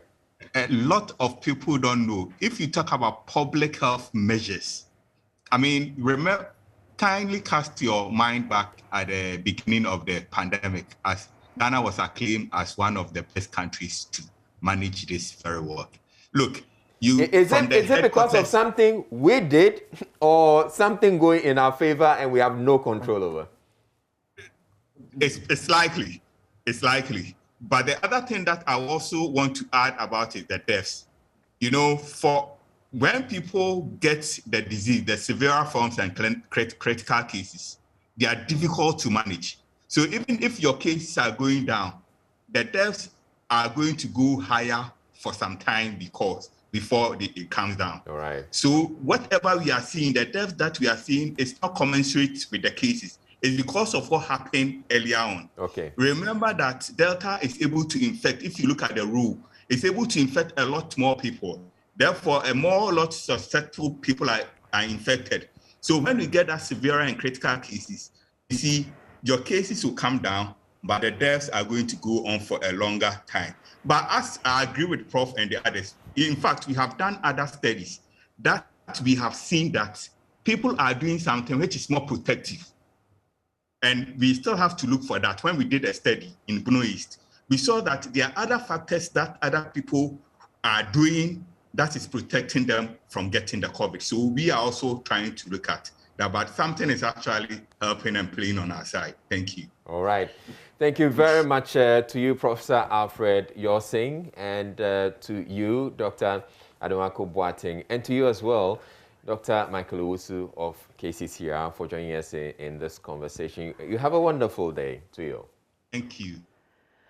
Oh, that sounds like good news. Good news. I'm so happy, especially for Bono East. I'm so happy that the measures they've put in place are paying off. We're happy that we have some vaccines, happy people are getting vaccinated, happy that they're not staying at home and, too worried about them. It's so good news.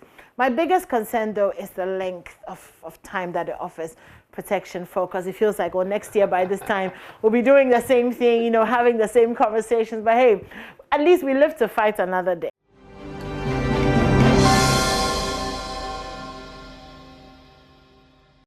So shall we move on? Unfortunately, to those who may not have lived to fight another day or are fighting a different battle because of road accidents. So last night, Crushed Young premiered. And of course, if you watch Crushed, then you can imagine what Crushed Young was like. Young children losing limbs, arms, getting into accidents that most of the time was no fault of theirs and having to live a life very different from what they were used to. Seth Kwame Boateng joins us, and he's the producer of Crushed Young, and we'd like to have a conversation with him about the impacts that this documentary has had. Good morning, Seth. Good morning, anyone.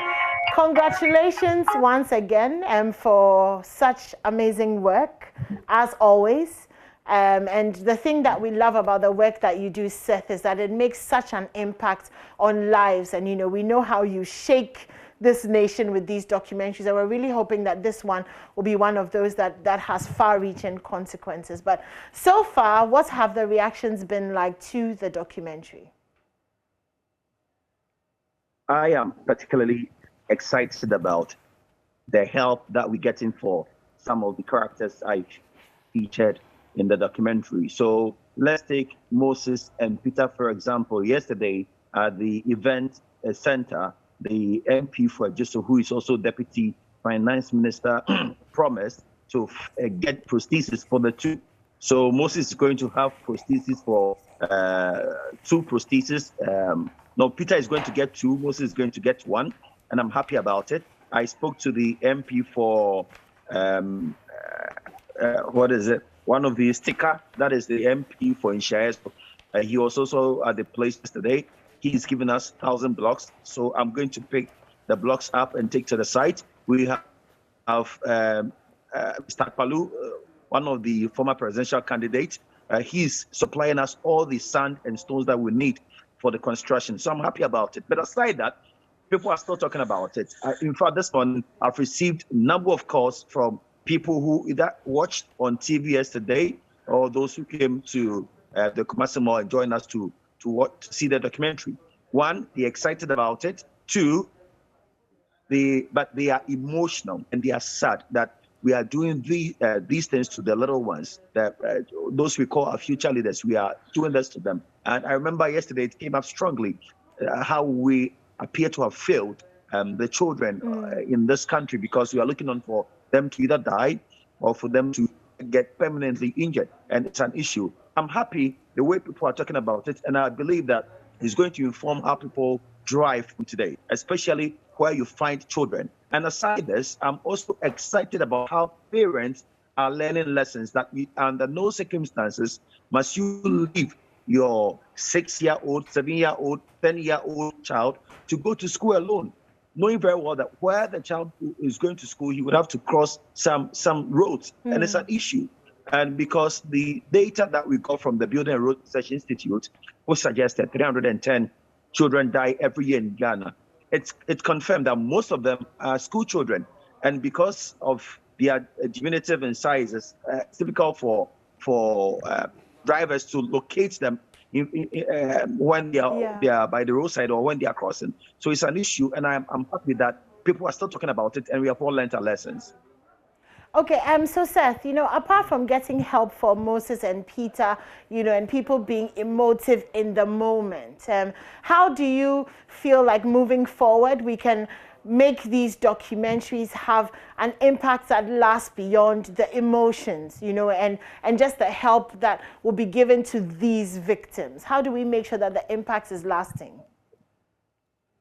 In fact, it is something I've proposed to management. I think at this time we went nationwide with this documentary.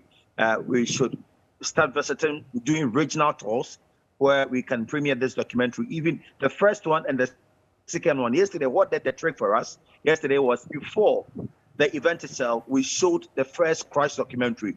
So whilst the people were waiting, they were seeing the first one that we did a few months ago.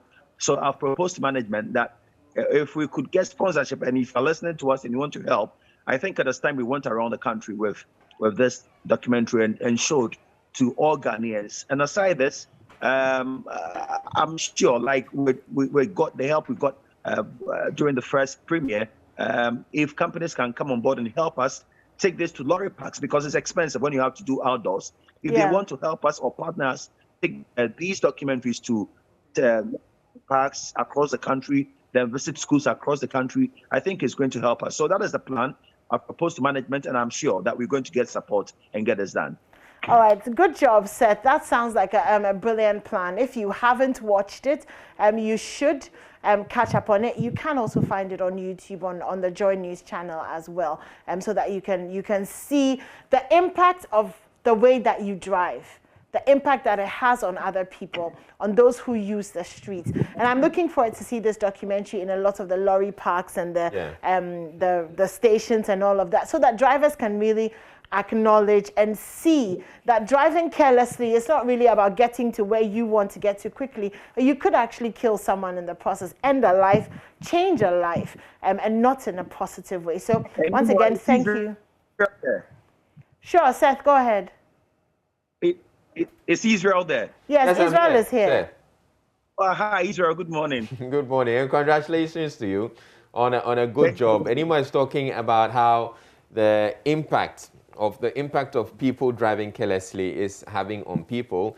I'd want to add that it's not just impacting other people. You could also die in the process. Exactly. Well, thank you, Seth, for joining us. Stay safe out there. Looks like Seth has something to say. Seth, you want to say something? No. I nearly said it, but probably so I can't. He was coming to misbehave. I know.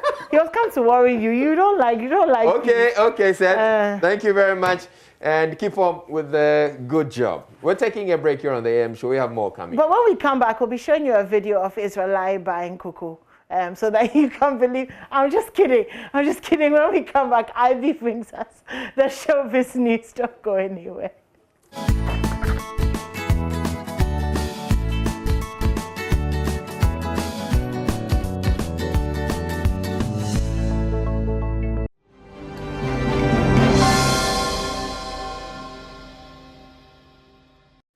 All right, so on to our next conversation, and it's the Executive Insight Conference. Joy Business is partnering with some organizations on business values of cyber security. This event is taking place at the Labadi Beach Hotel this Friday from 9 a.m. to 12 noon. And it seeks to teach business owners why they need to invest in cybersecurity if they want to succeed. So joining us right now is C.K. Bruce, the CEO of Innover. Thank you very much, Mr. Bruce. So how critical is an organization's cybersecurity strategy in addressing business risks? Thank you. Good morning to all your listeners. It is critical. I mean, I'm sure you would realize that companies these days, institutions these days, completely rely on technology. And that means that you have exposed a lot of your data if you are not putting in the right measures to protect your data. Especially in this COVID era where people are working from home and businesses are having to allow their staff to work from home, which means company information and data is in so many places. 100%. And you would also realize, you also gather that it's during these times of strife, uncertainty, that the hackers also rise up and try and take advantage of uncertainty. So it is definitely a time that management and board and management of organizations need to take cybersecurity serious. Now, what governance strategy is required to minimize some of these cyber risks? Well, one of the problems is that a lot of these organizations see cybersecurity as a technology problem, which is not true, okay? The technology is there. It is the human beings that misuse it. So the focus is putting in the right structures, the right processes, which would ensure that the human beings within your organization are well conditioned. There's a strong organizational culture, and then there's a focus. There's an internal coalition towards, ensuring the right types of behavior within your respective organizations. Now, cybersecurity, is it an issue that should concern only the large multinationals and big firms, and not so much about, the sole proprietor who has a few computers in his office? Well, to be honest, sometimes I would see that the sole proprietor has more to lose. Okay. Because your small thing which your family is relying on. To be honest, nobody is immune. Nobody is immune. Once you're using technology, and as you know, we will all realize, we cannot dodge not using technology at this point in time for business. We can't. So as soon as you embark on the technology journey, then you are exposed. You need to put the right measures in place. You need to have the right culture around you. But there's also the cost that people worry about, because if I'm having to ensure that my systems are safe enough, it would involve some costs, and bringing on consultants and bringing on additional technology. And that is the issue. Okay. Now, yes, there is some cost to it, but the point of the matter is that if you do not manage the whole process properly, then you might lose business value. Okay. Yes, there's a cost. Yes, these things must be done, but you need to do it in a way that you will enhance your business value and not really look at it as a something that has to be done, tick boxes, and then that's it. No, it has to, it has to lead to a whole change in approach, which will bring business value to the organization. Enhancing business value is one of the benefits. Can you tell us about some of the other benefits?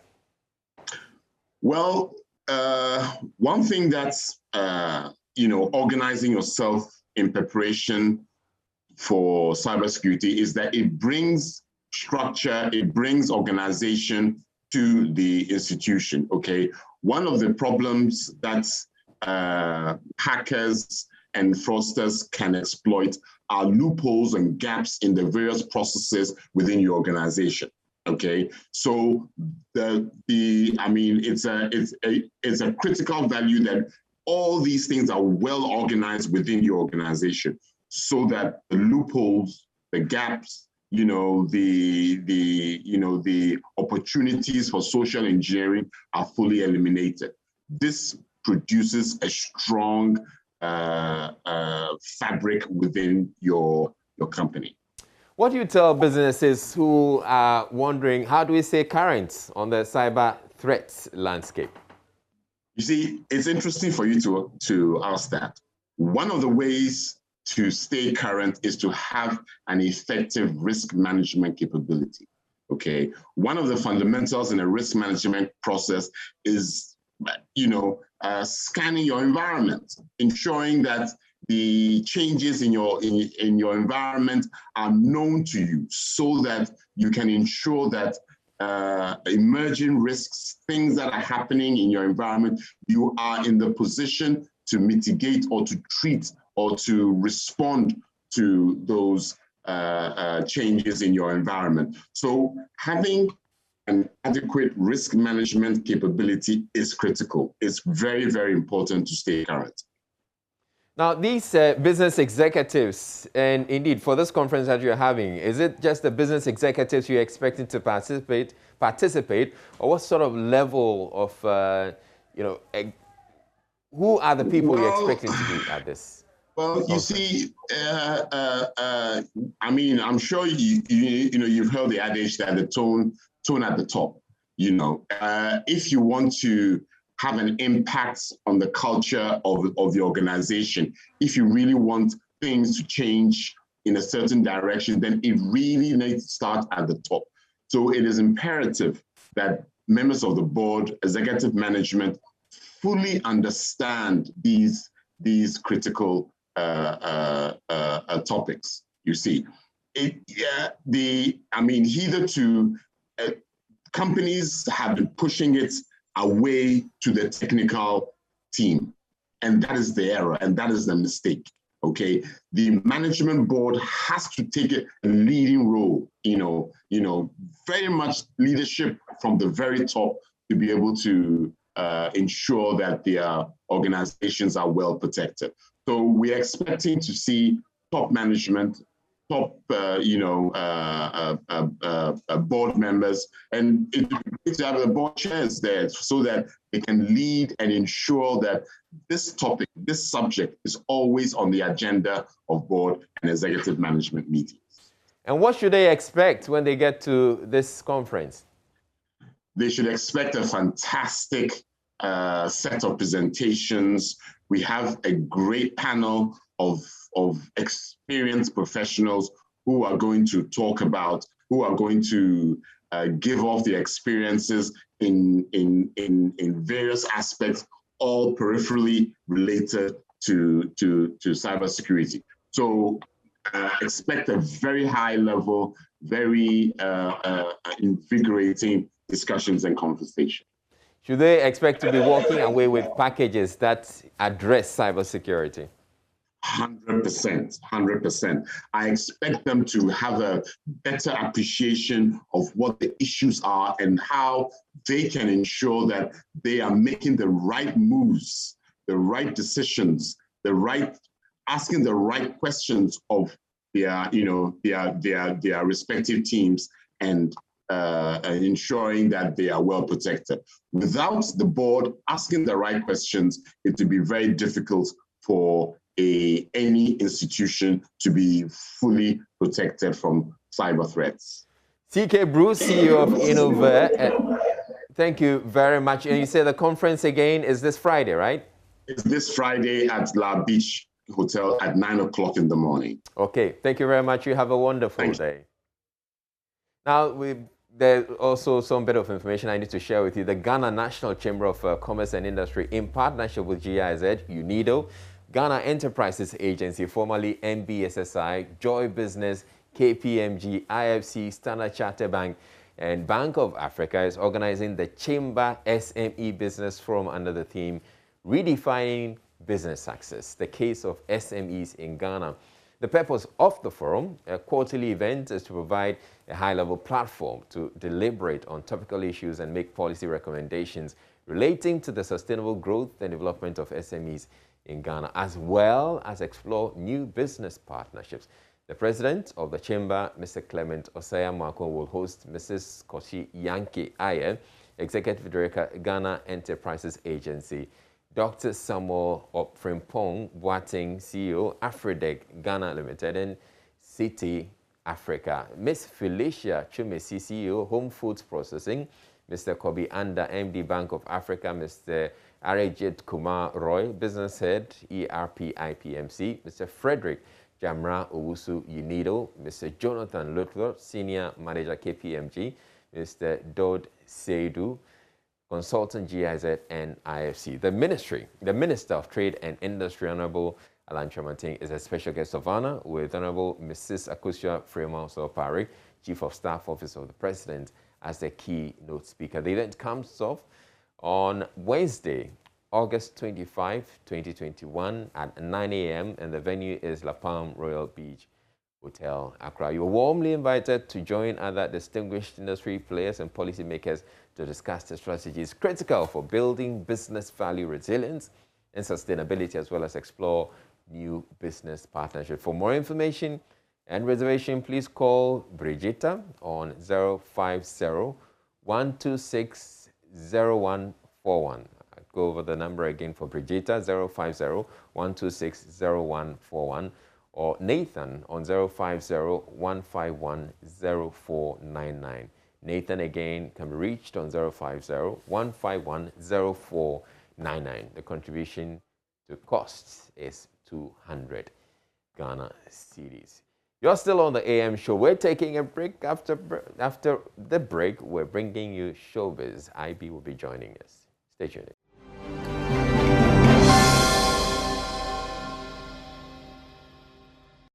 Welcome to our entertainment segment here on the AM show. The name is Ibrahim, and we are still making sure that you get stuck here. Now let's do some news. So the Accra mayor, that is in the person of Honorable Mohamed Ejesoa, says it is good to be making money from showbiz as part of the GDP contribution. So he has been urging governments that they should invest into research and development in the showbiz fraternity.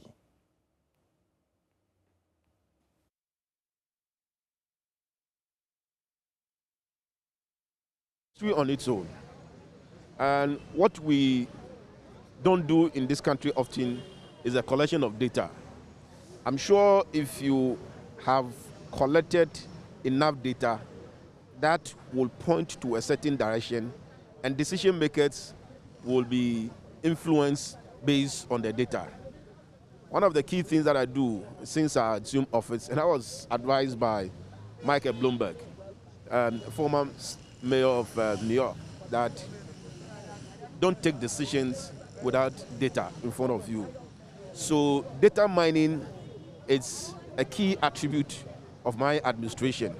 And that's why when I'm talking about issues of climate, I churn out a lot of data to support the things that we are doing and other issues that we are doing. So I think that we should invest a lot also in research and development on the entertainment industry and let the data-informed decision makers what we're supposed to be doing. All over the world, entertainment is not an added on. It's a key industry that contribution to the GDP is so high. Many of the people who have millions and lots of property in America and Europe are those in the entertainment industry. And that's why it's the hardest hit as a result of COVID-19. Ghana, I do not think that we have been escaped from the impact of COVID-19.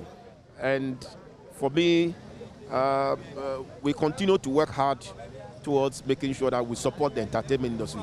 And that's why I've been supporting the entertainment industry since I assumed office. And I've had a very good relationship with the Ghana Tourist Authority and then that of the Ministry of Culture and Arts, because they see me that I've gone out of my way from some of the core things that we assumed to be doing as a mayor of Accra.